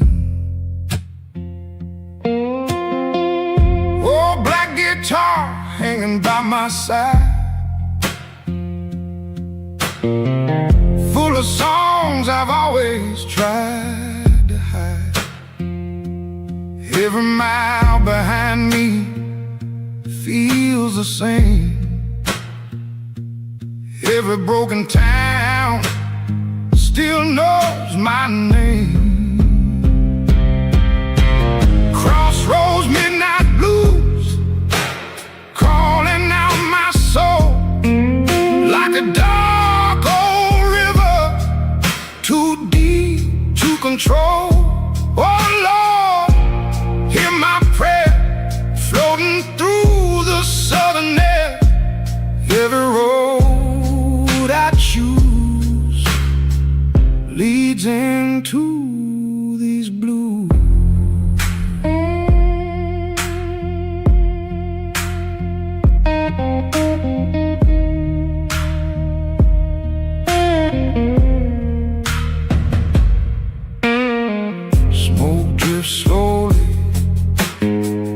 through the neon light.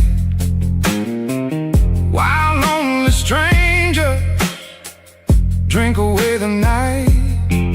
Bartender says some wounds don't heal, and tonight I finally know how that feels. Train tracks humming underneath the storm,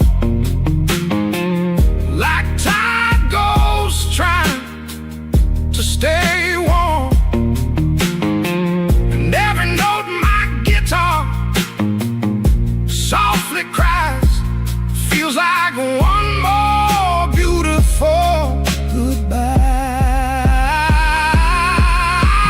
Crossroads, midnight blues, hold me till the dawn, like a fading echo of an old sad song.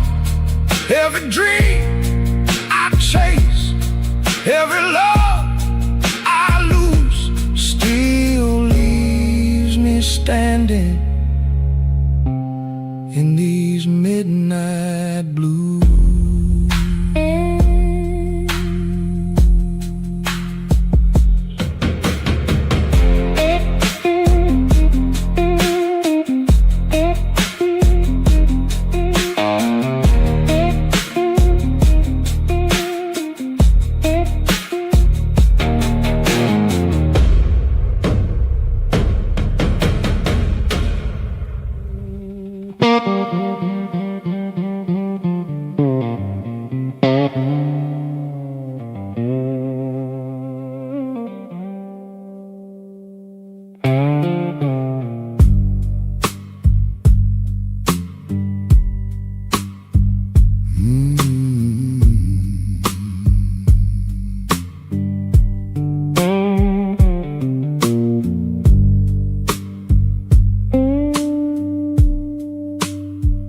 Delta moon hanging low above the river tonight. Silver reflections dancing in the pale light. Old wooden porch creaking underneath my feet, while distant thunder rolls through the summer heat. My cigarette burns slow beside this rocking chair. Southern wind moving softly through the air, and every lonely cricket singing in the dark feels like another memory inside my heart. Delta moonlight blues, soft and low tonight, like an old forgotten prayer floating through the night. Oh Lord, hear my soul trying hard to stay whole. Every road I choose leads back to these blues.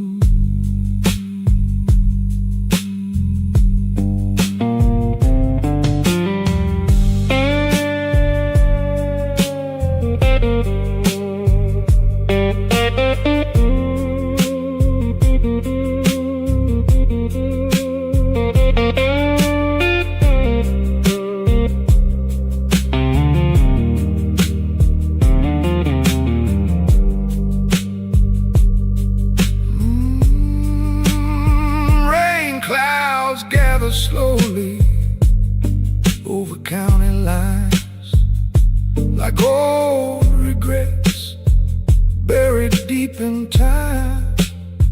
My guitar hums with a worn-out sound, like a tired man still drifting around. Oh,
forgotten tune.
Dust blows softly through this tired southern town.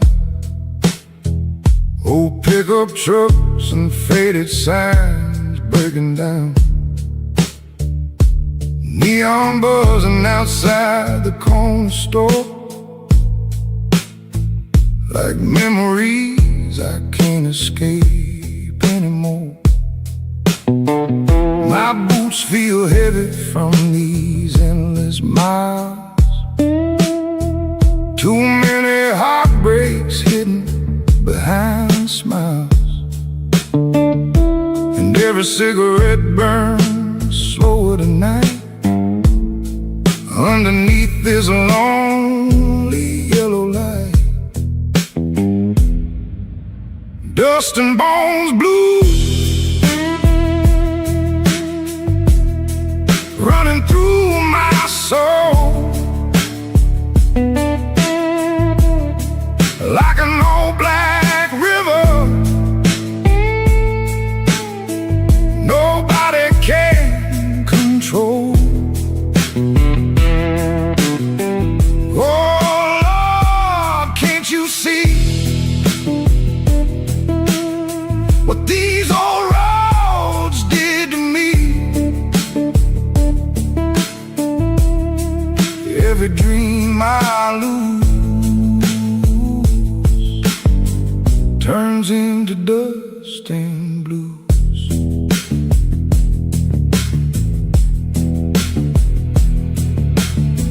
Old bartender says the night's still young, but these tired lungs have sung enough songs. Train whistles echo somewhere far away, like ghosts begging me to stay. My guitar strings hum with a cracked old sound, like a worn-out man still drifting around. And every note beneath this southern sky feels like one more slow goodbye. Dust and bones blues, heavy as the rain, like old scars hiding deep beneath the pain. Every road I ride, every town I choose, still leaves me stranded with these dust and blues.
midnight train rolling through the rain, steel wheels crying like human pain.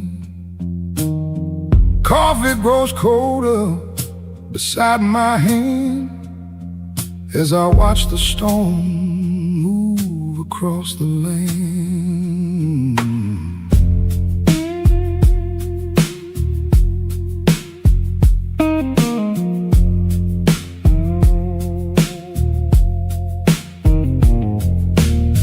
Cheap motel glowing beside the road, another lost town carrying heavy souls.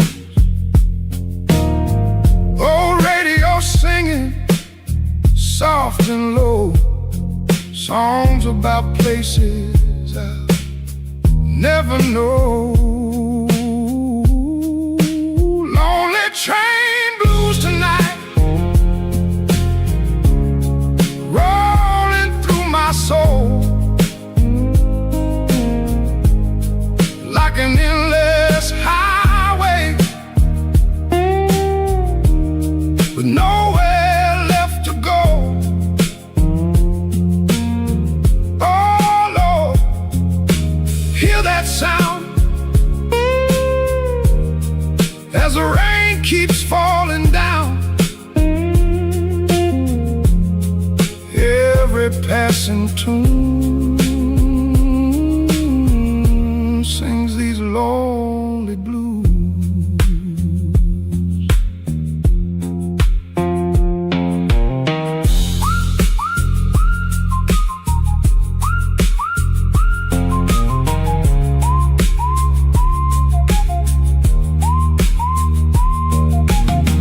Dusty suitcase lying by the door. I've seen too many towns before. Every neon light starts looking the same. Every heartbreak carries your name. My old guitar still understands the things this world never planned, and every chord beneath the moonlight sky feels like one more long goodbye. Lonely train blues tonight, slowly drifting on like the whistle of a train just before the dawn. Every road I take, every mile I lose, still leads me back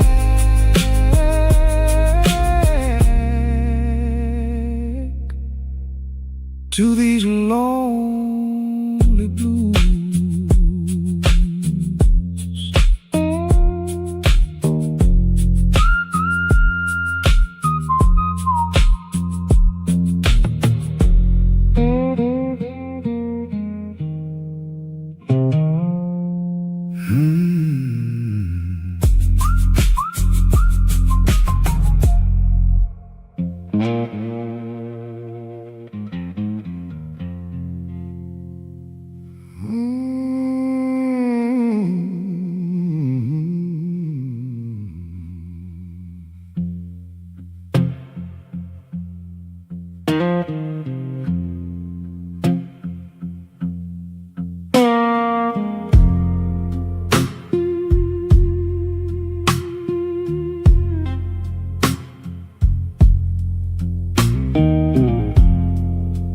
Rain keeps falling on the Mississippi road.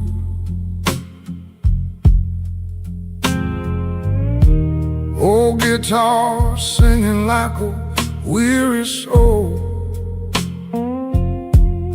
Smoke from my cigarette fades into the night, while neon shadows dance beneath the pale light. Cheap whiskey burning slowly in my chest, trying to calm a heart that never rests. Every passing train sounds lonely and low, like memories from a life long ago. These midnight river blues keep pulling me down slow, like muddy southern water where broken dreams. That's a great job. I've heard about it. Congratulations to both, and it's fantastic. And Georgia, the revenue from Google's data center construction is allowing them to eliminate property taxes entirely. And that's what you call using it to your advantage. The numbers are so incredible. Nobody's ever seen. You know, all my life, the biggest building in the whole world was the Pentagon. And you can fit 25 Pentagons into some of these buildings, 25. And if you happen to be a community, and there's very little disruption. They're just large. They go on for miles. And frankly, if you like certain types of things, they're incredible to look at, to see that we could do something like this. But they also throw off tremendous amounts of money for the community. And when you look at Georgia and you look at the revenue, think of that, revenue from Google's data center construction, allowing them to eliminate all property taxes. Did you know that, Brian? That's not bad, right? So thank you very much. Great job. That's a great job. And you probably had some negative stuff, a little heat. Oh, we don't want a data center. Usually those are the people that actually want them and they'd like you not to build them. Because you know what? If it doesn't go to you and if it doesn't go to Georgia, as an example, it's going to go someplace else. And those people are very happy to get them, too, the smart people.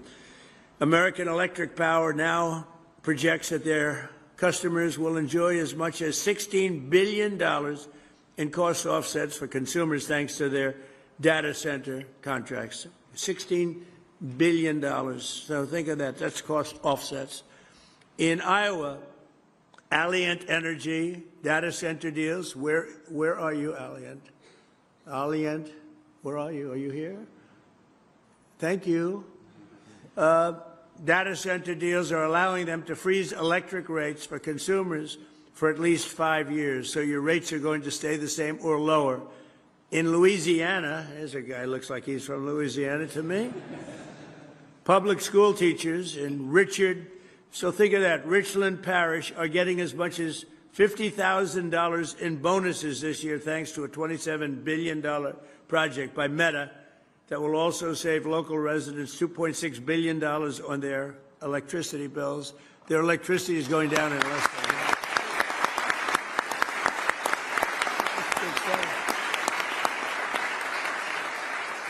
That's big stuff, Mr. Governor, right? You didn't have any doubt about it. Here's a governor doing a great job.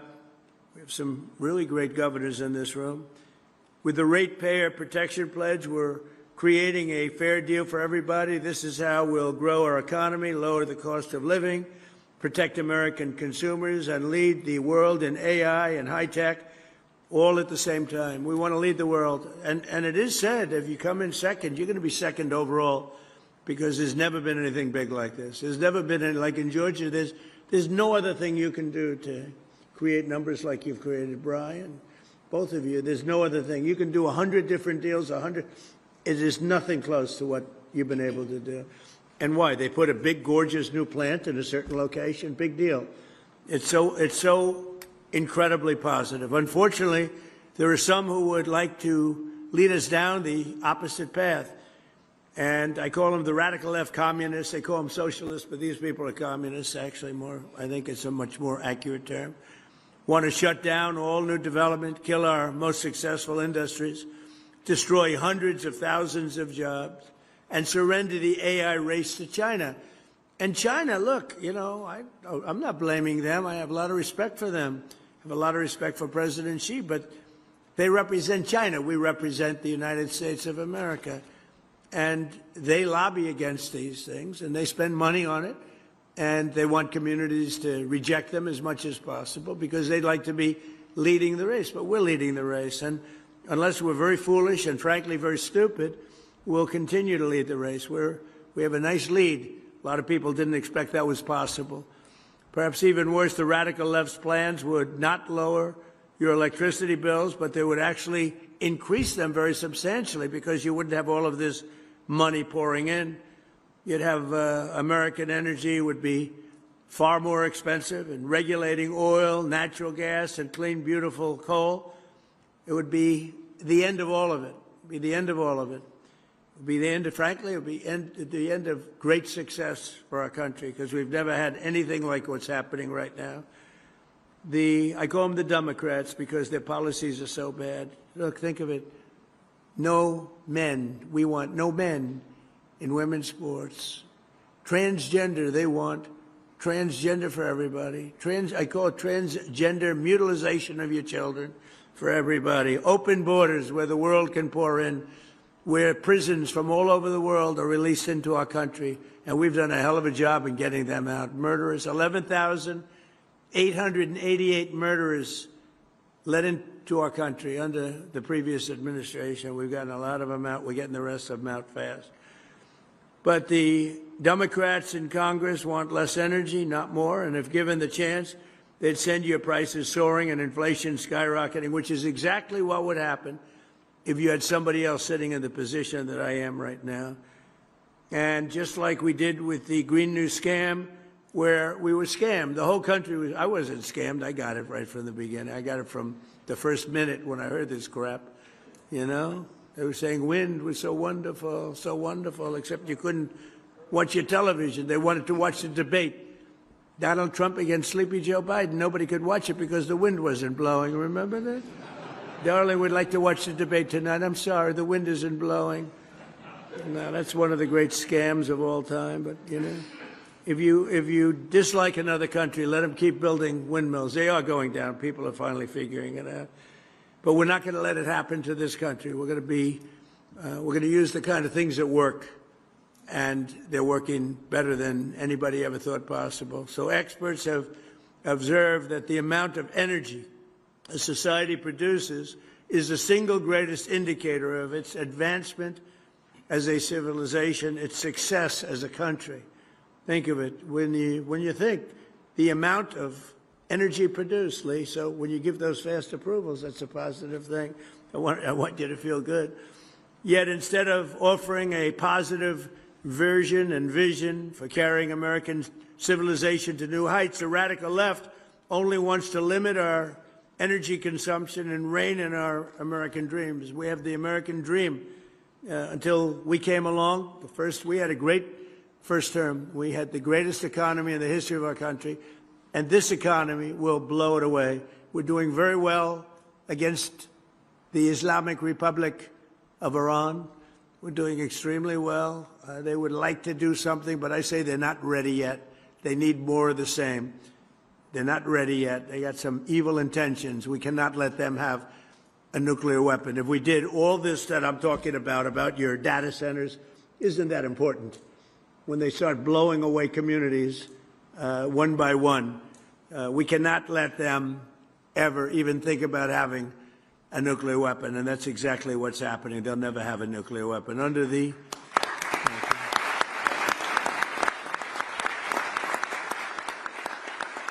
by the way, this should have been done by they've been saying 47 years now for about 3 years, but this should have been done for 50 years by other American presidents or other countries. Didn't have to be us, but it seems to, if we don't do it, nobody else is. But I will, and nobody else has the capability to do it either. We built, in my first term, the greatest military anywhere in the world, and we're using it a little more than I thought, but that's all right. We had Venezuela, that Chris is doing a fantastic job, and we've paid for the cost of that war many times over. We're taking millions and millions of barrels of oil, and it's going to Houston and Louisiana. You know that. You see those ships lined up. And again, we've paid for that many, many times over, and we have a great relationship with Venezuela. And the people are happy in Venezuela right now. They can't believe what's happened. We have the biggest companies, the biggest oil companies in the world going in and doing business like nobody ever thought possible. And we're taking some, we should, and they're taking You're taking some, and it's very interesting that they're making more money. Chris was showing me some numbers. They're making more money, Venezuela now, than they've ever made before, and we're making a lot too. And I think we're entitled to that. So it was really something. We took it was a one-day war. It took one day. People said, "Oh, we're going to be tied up there forever." And here, we were in Vietnam for 20 years, lost thousands and hundreds of thousands of lives, but thousands and thousands of lives. We were in Afghanistan for years. We were in all these wars that you heard about for years and years. We were, I called them never-ending wars. Well, we're in for 4 months, and I had a very sad day yesterday. I went to Dover, 4 great American patriots killed. That's 18 in 2 wars, and 1 is too many, but it's 18, whereas in Vietnam we lost 200,000. We lost thousands and thousands in Afghanistan. We lost thousands in every war. The Korean War, thousands, and these wars all lasted for years. And we want to get it over with, and we want to do it right. But we have to do what we came to do, and that's we can't let these people, very violent people, we can't let them have what they want, which is nuclear weapons. It came from all of this success came from innovation and ambition and drive. In this country, we build the future fearlessly and confidently so that America always will be strong, prosperous, and dominant.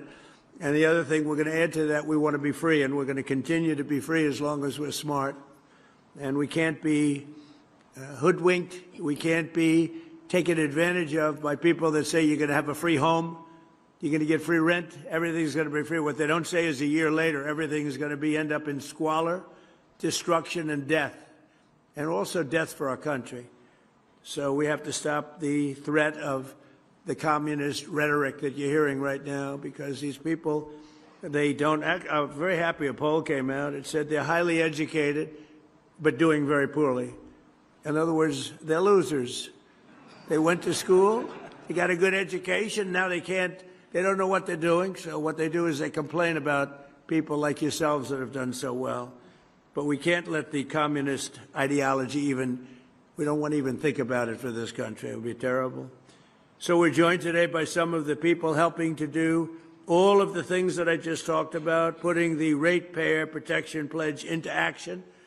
And here with us are Secretary of Energy Chris Wright, who's an outstanding person. Doug Burgum told me about Chris. I didn't know Chris. I wanted Doug to head up energy, and Doug said, no, there's one man that's better. Who? Chris Wright. I said, who the hell is that? Turned out to be this guy right over here. And he's turned out to be incredible, really incredible. He's running Venezuela. He's running a lot of, more than anybody has ever run before, I think we can say, Chris, right? He's doing a great job, so we appreciate it. Thank you.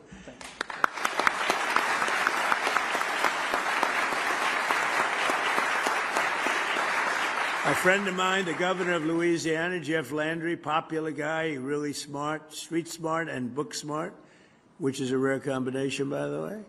We have the governor of Nebraska, Jim Pillen, who's done a fantastic job. He's where's Jim? Is there any someplace? Where are you? Oh, hello, Jim. You're looking good. You don't change much?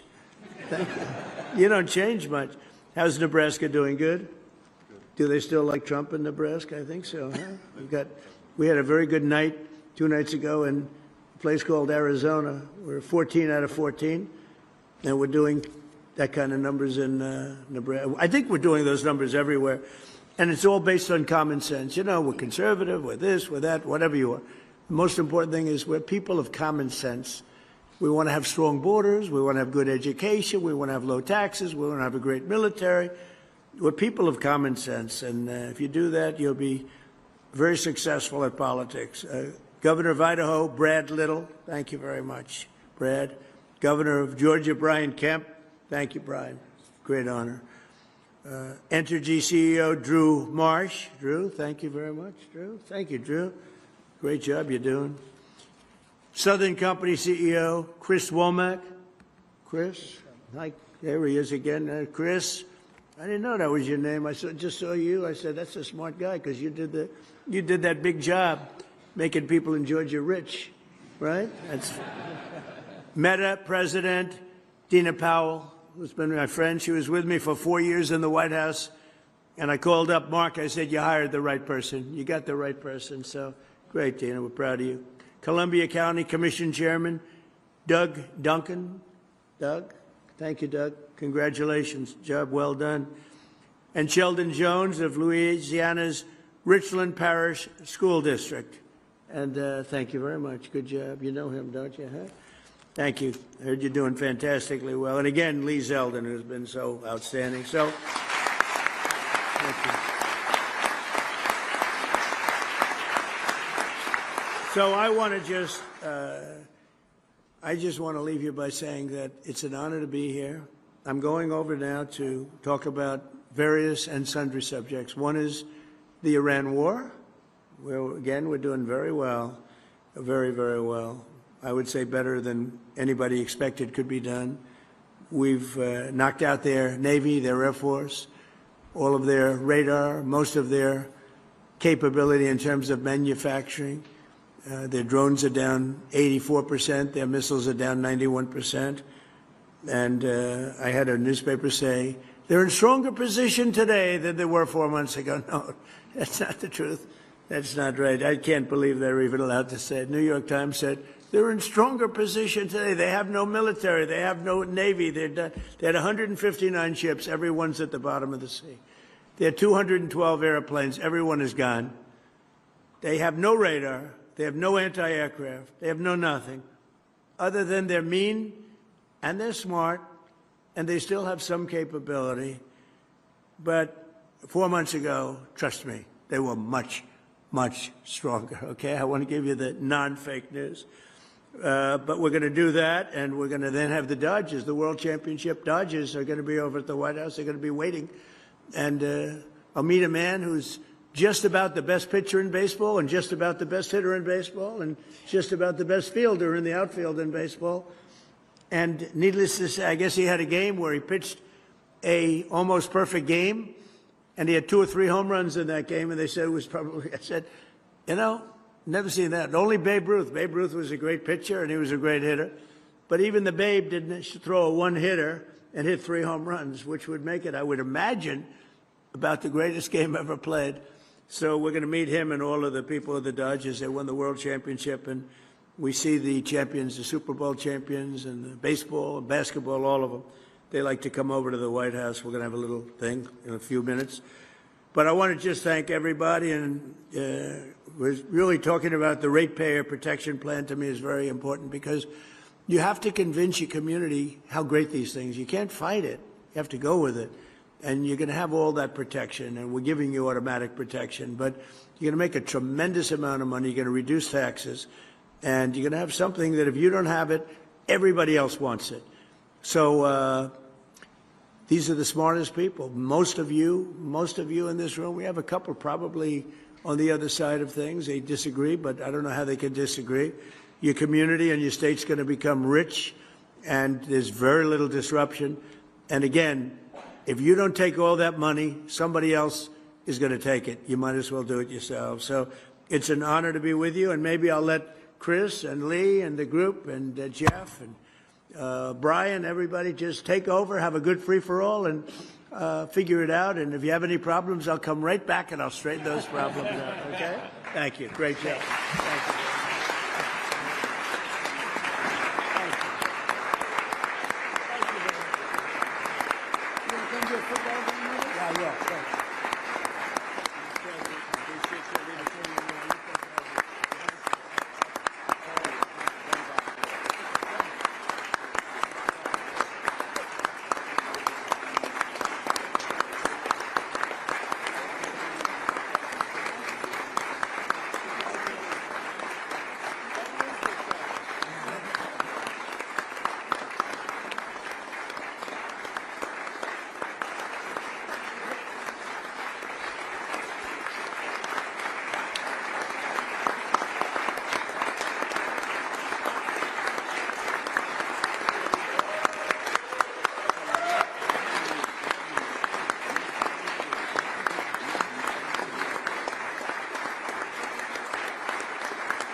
All right. Thanks, everyone, for being here. Thanks to the President for his address.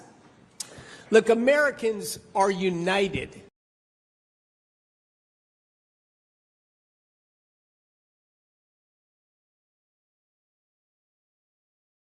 Night, every dream I knew turns back into the blue.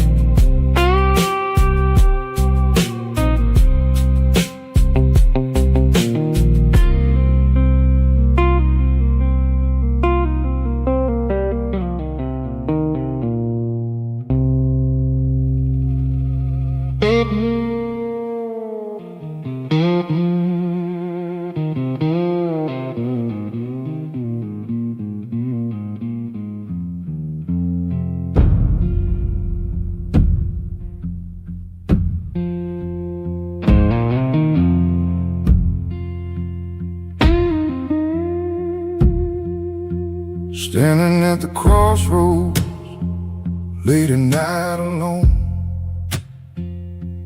cold wind blowing through flesh and bone, street lights trembling underneath the rain, like tired hearts learning how to break again.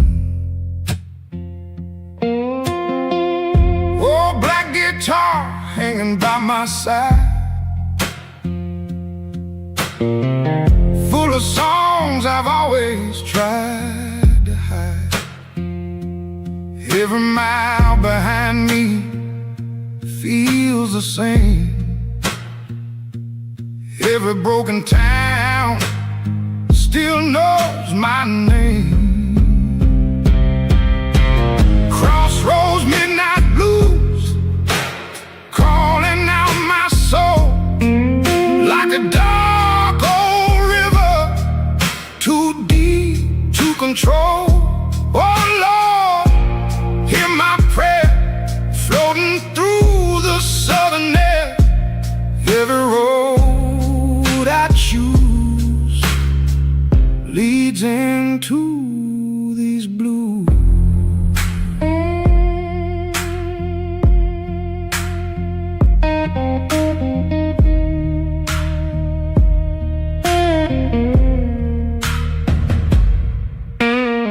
Smoke drifts slowly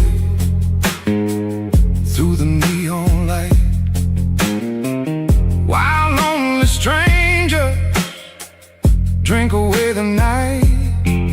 Bartender says some wounds don't heal, and tonight I finally know how that feels. Train tracks humming underneath the storm,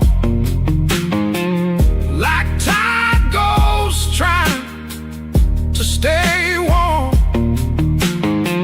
And every note my guitar softly cries feels like one more beautiful goodbye. Crossroads, midnight blues, hold me till the dawn, like a fading echo of an old sad song.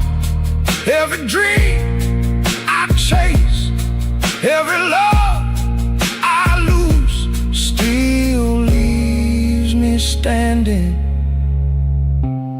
in these midnight blues.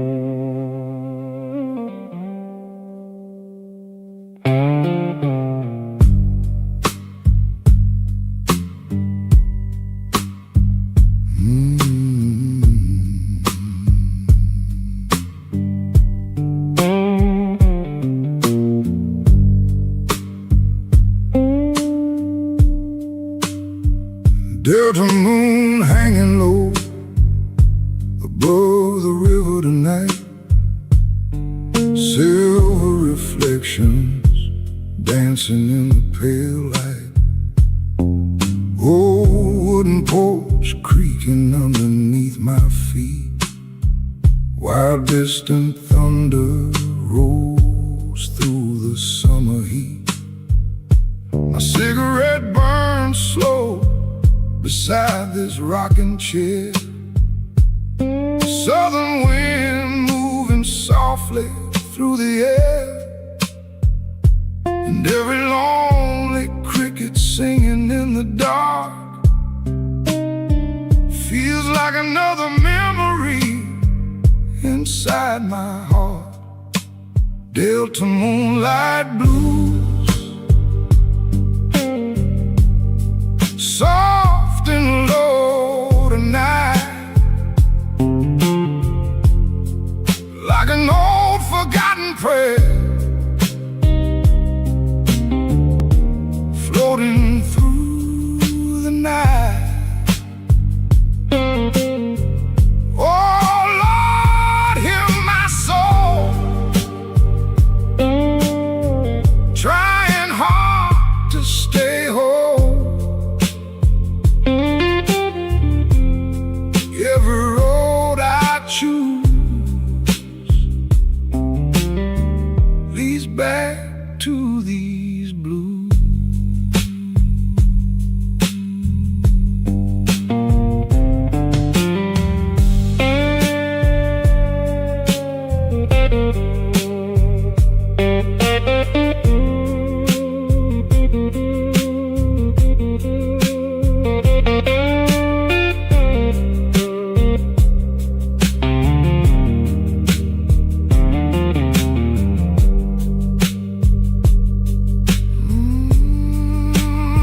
Rain clouds gather slowly over county lines, like old regrets buried deep in time. My guitar hums with a worn-out sound, like a tired man still drifting around. Oh, radio playing from the room inside, songs about lovers who never survive. And somewhere far beyond the river bend, another lonely night begins again. Delta moonlight blues rolling through my veins, like muddy southern water after endless rain. Every dream fades slow, like smoke beneath the moon. Still singing these blues to an old forgotten tune.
softly through this tired southern town. Old pickup trucks and faded signs breaking down.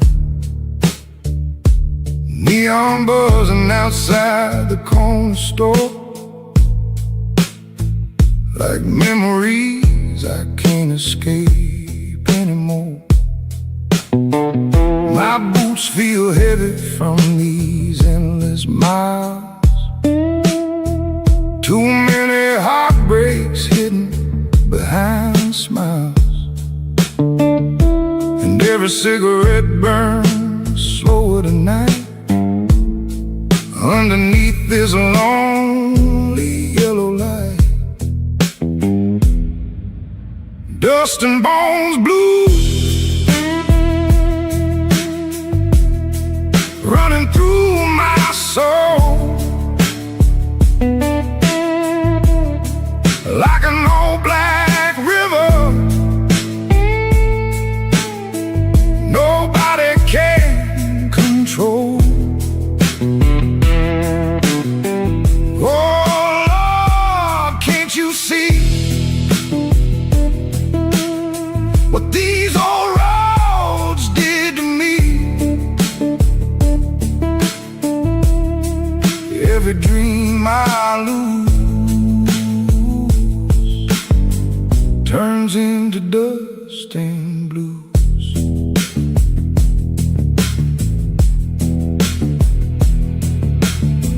Old bartender says the night's still young, but these tired lungs have sung enough songs. Train whistles echo somewhere far away, like ghosts begging me to stay. My guitar strings hum with a cracked old sound, like a worn-out man still drifting around. And every note beneath this southern sky feels like one more slow goodbye. Dust and bones blues, heavy as the rain, like old scars hiding deep beneath the pain. Every road I ride, every town I choose, still leaves me stranded with these dust and blues.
Midnight train rolling through the rain, steel wheels crying like human pain.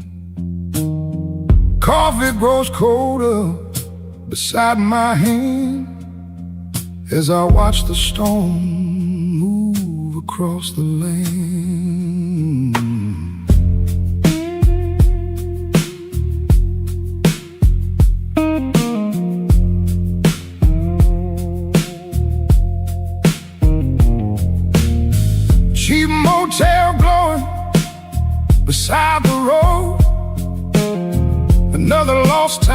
carrying heavy souls.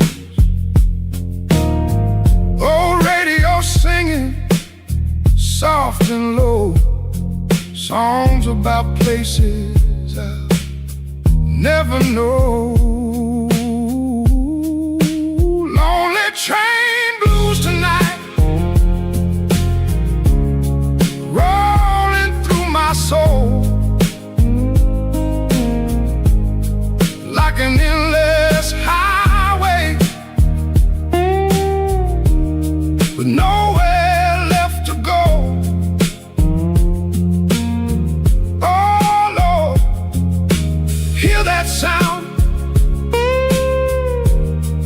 as the rain keeps falling down. Every passing tune sings these lonely blues.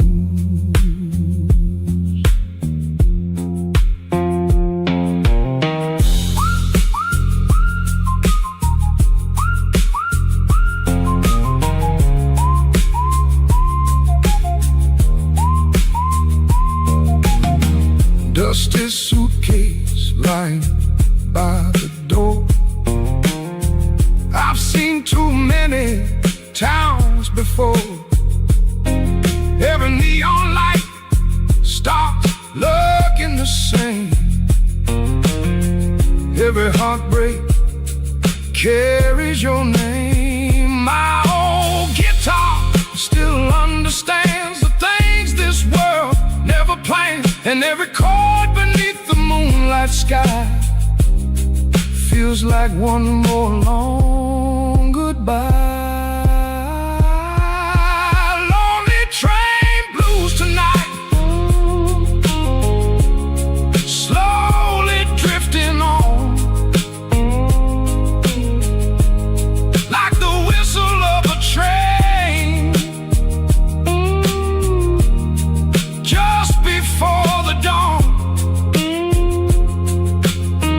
Every road I take,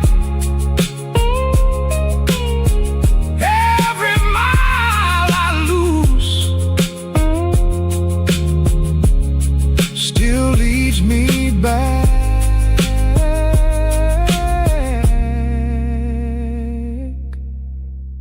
to these lonely blues.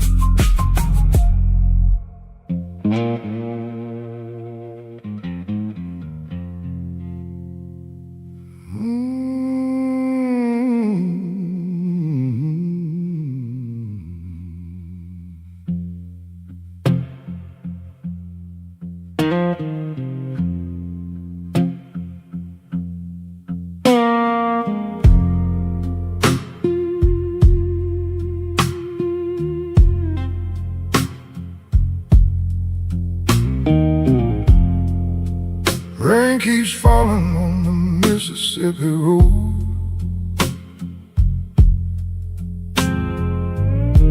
Old guitar singing like a weary soul.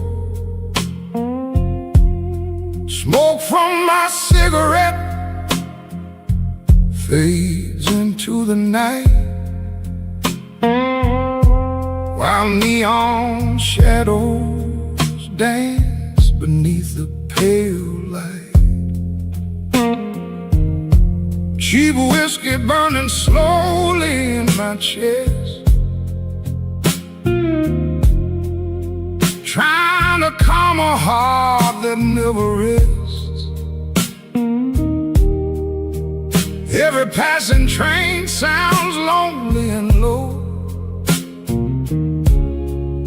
like memories from a life long ago. These midnight river blues keep pulling me down slow, like muddy running water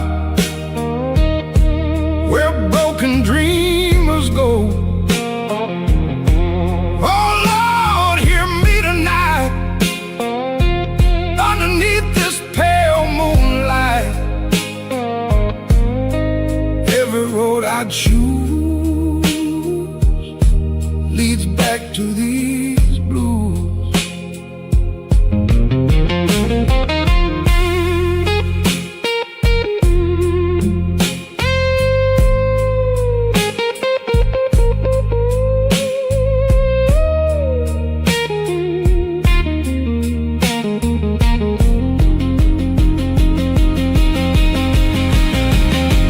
Dusty boots walking through an empty town.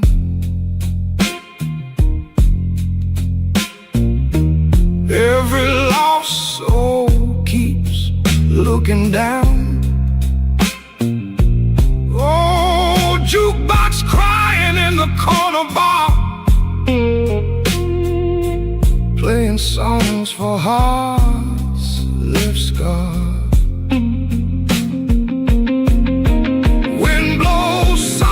Through the southern trees, like ghosts whispering old melodies. And every note my guitar plays tonight feels like holding on to fading light. These midnight river blues run deeper every year, like thunder in the distance, slowly drawing near. Oh Lord, hear my cry beneath this endless sky.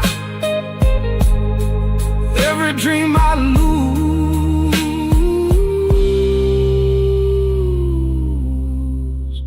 turns into these blues.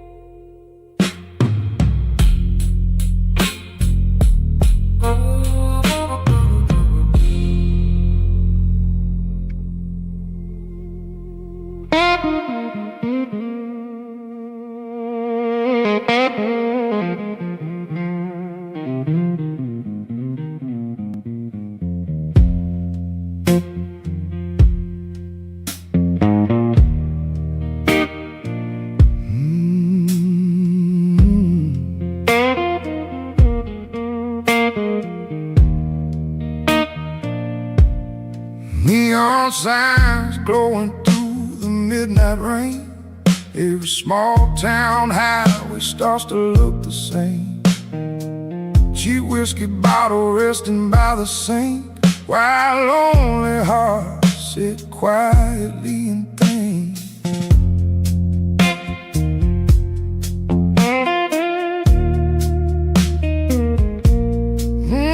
Old jukebox humming in the corner bar, playing songs for people carrying scars. Smoke hangs heavy underneath the light, like broken souls hiding from the night. Neon whiskey road, take me far away, past the empty bars,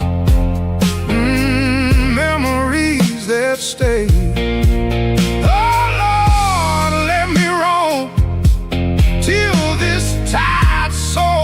Feels home. Every road I choose turns into these blues.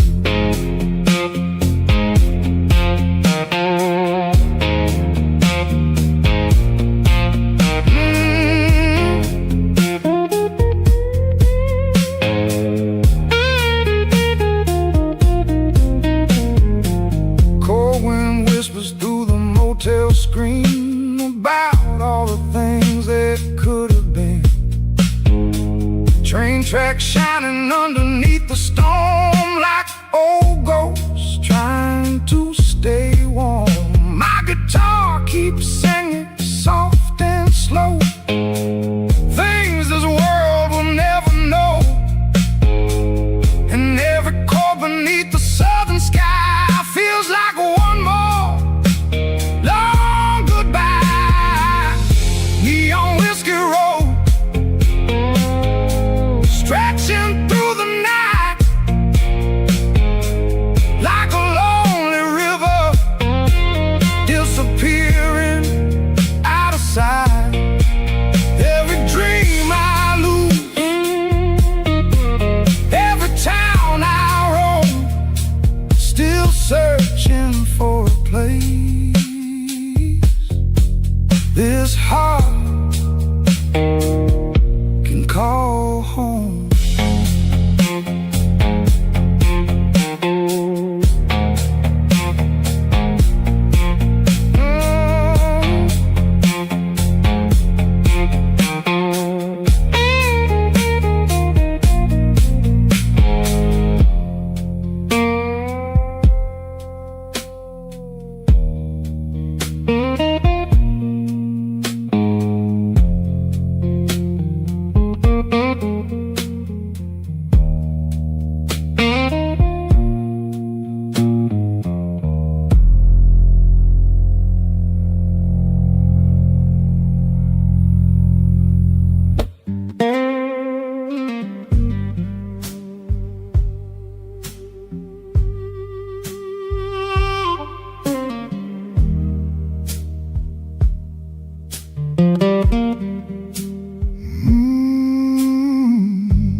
Rain falls gently on a Delta town tonight.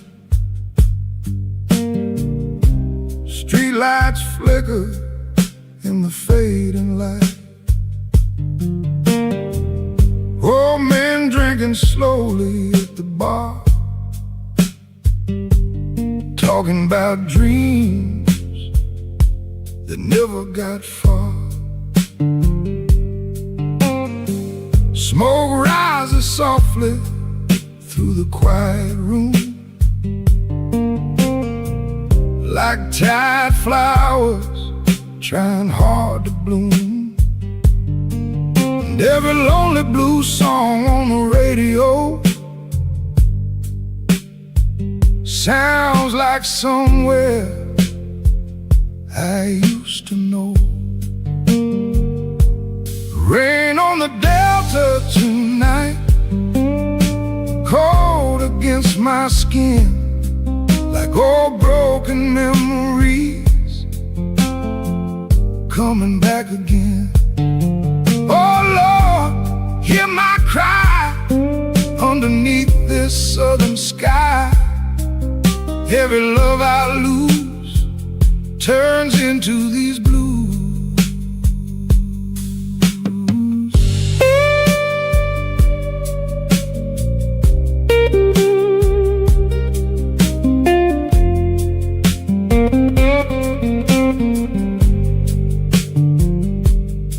My guitar rests heavy against the wall, like it already knows the rise and fall of every lonely soul that passes through, searching for something real and true. Wind moves softly through the pine wood trees, carrying old forgotten melodies. And somewhere down the darkened railway line, another lonely heart is losing losing time. Rain on the Delta tonight, slowly washing through like muddy river water, pulling me from you. Every road I roam, every dream I chase, still leaves these old blues written on my face.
Smoke hangs heavy in this old blues bar. Street lights shimmer from passing cars. Bartender pouring another round slow as old train whistles echo below. My guitar hums with a tired sound, like a lonely soul still wandering around. Every broken memory comes alive tonight under neon glow and candlelight. Smoky Delta night, burning low and warm, like an old blues record spinning through the storm. Every lonely mile, every faded sign still brings me back to the ghosts inside my mind.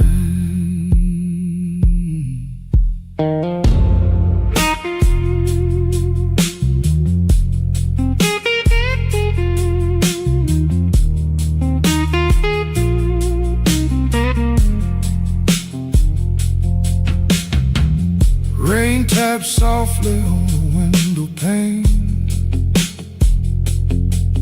trying hard to wash away the pain. But every melody still calls your name, and every midnight feels the same. Southern wind moves through the trees so slow, like secrets only lonely hearts know. And somewhere far beyond this town, another tired sun is going down. Smoky Delta night, hold me till the dawn, like the last old memory before it's gone. Every road I ride, every dream I chase, still leaves your shadow in this empty place.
Cold wind blowing through the Delta night, rusty street lamp barely shining light, old six-string crying by the motel sign, like a broken prayer lost somewhere in time. River keeps rolling dark and slow, carrying secrets only drifters know. Every heartbeat echoes through the rain, like an old freight train full of pain. These crossroads after midnight keep calling out my name, through empty southern highways and neon-colored rain. Oh Lord, can you hear this old guitar and feel every road I ride leaves another scar inside.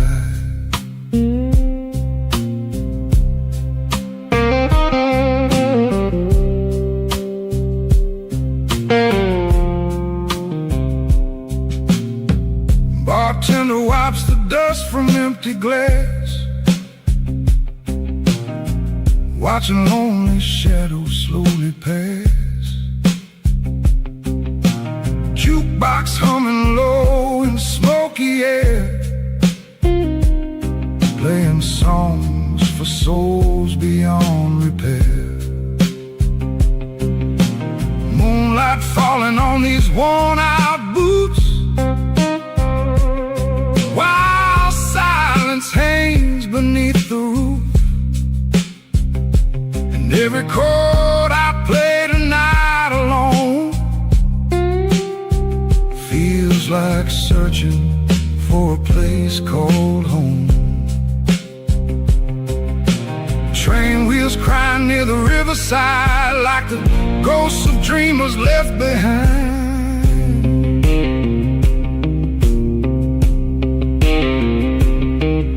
Smoke keeps dancing underneath the blue, while this old world keeps breaking in two.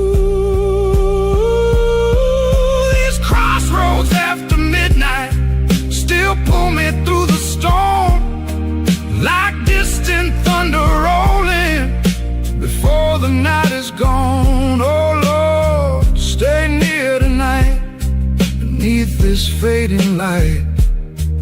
Every dream I knew turns back into the blue.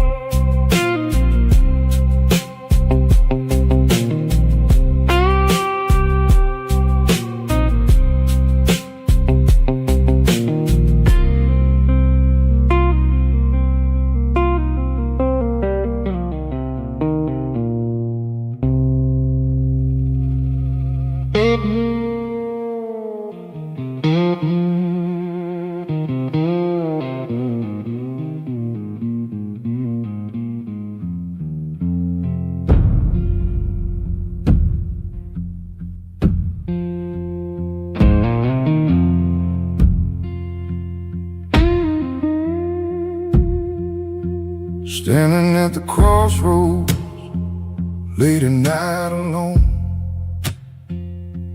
cold wind blowing through flesh and bone, street lights trembling underneath the rain, like tired hearts learning how to break again.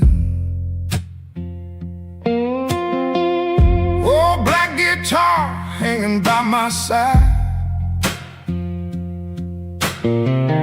full of songs I've always tried to hide. Every mile behind me feels the same.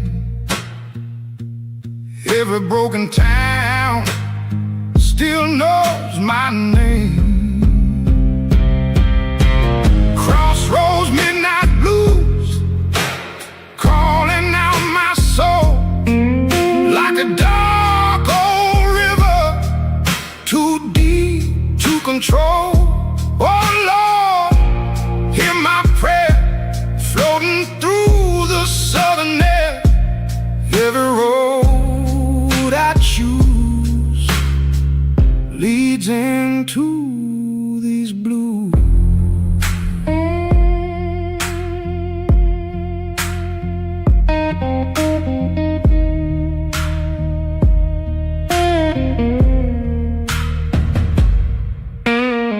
Smoke drifts slowly through the neon light, while lonely strangers drink away the night. Bartender says some wounds don't heal, and tonight I finally know how that feels. Train tracks humming underneath the storm, like tide ghosts trying to stay warm. And every note my guitar softly cries feels like one more beautiful goodbye. Crossroads, midnight blues, hold me till the dawn, like a fading echo of an old sad song. Every dream I chase, every love I lose, still leaves me standing in these midnight blues.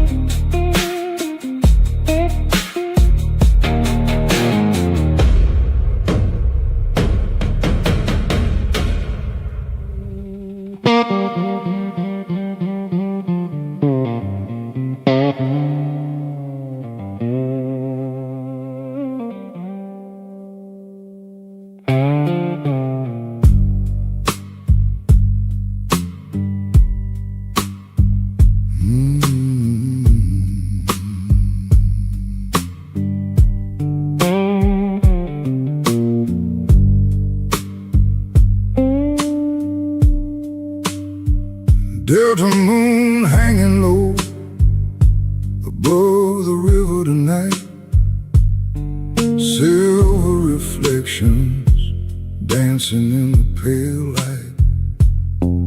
Old wooden porch creaking underneath my feet, while distant thunder rolls through the summer heat. My cigarette burns slow beside this rocking chair, southern wind moving softly through the air, and every lonely cricket singing in the dark feels like another memory inside my heart. Delta moonlight blues, soft and low tonight, like an old forgotten prayer floating through the night. Oh Lord, hear my soul trying hard to stay whole.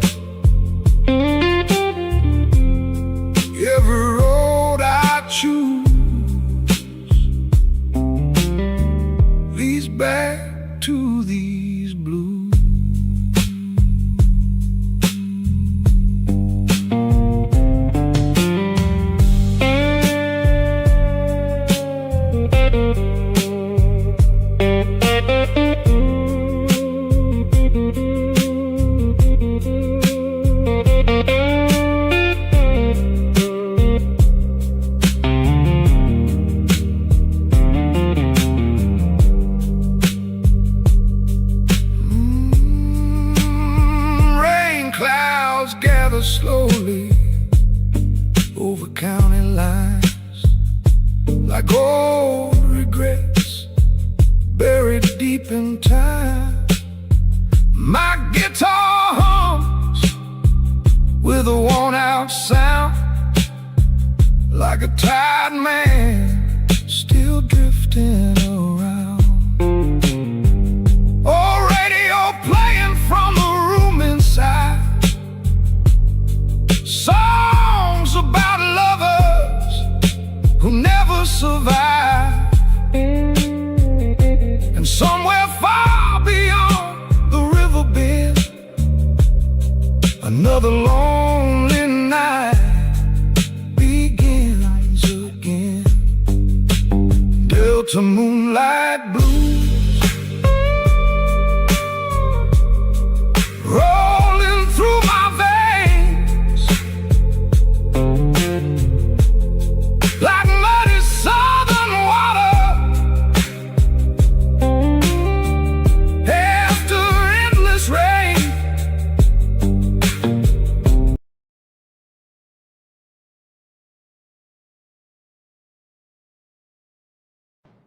Okay guys, I hope you have a great day, and I will see you tomorrow on Captain Forex. Don't forget to follow, share, and subscribe for more market information.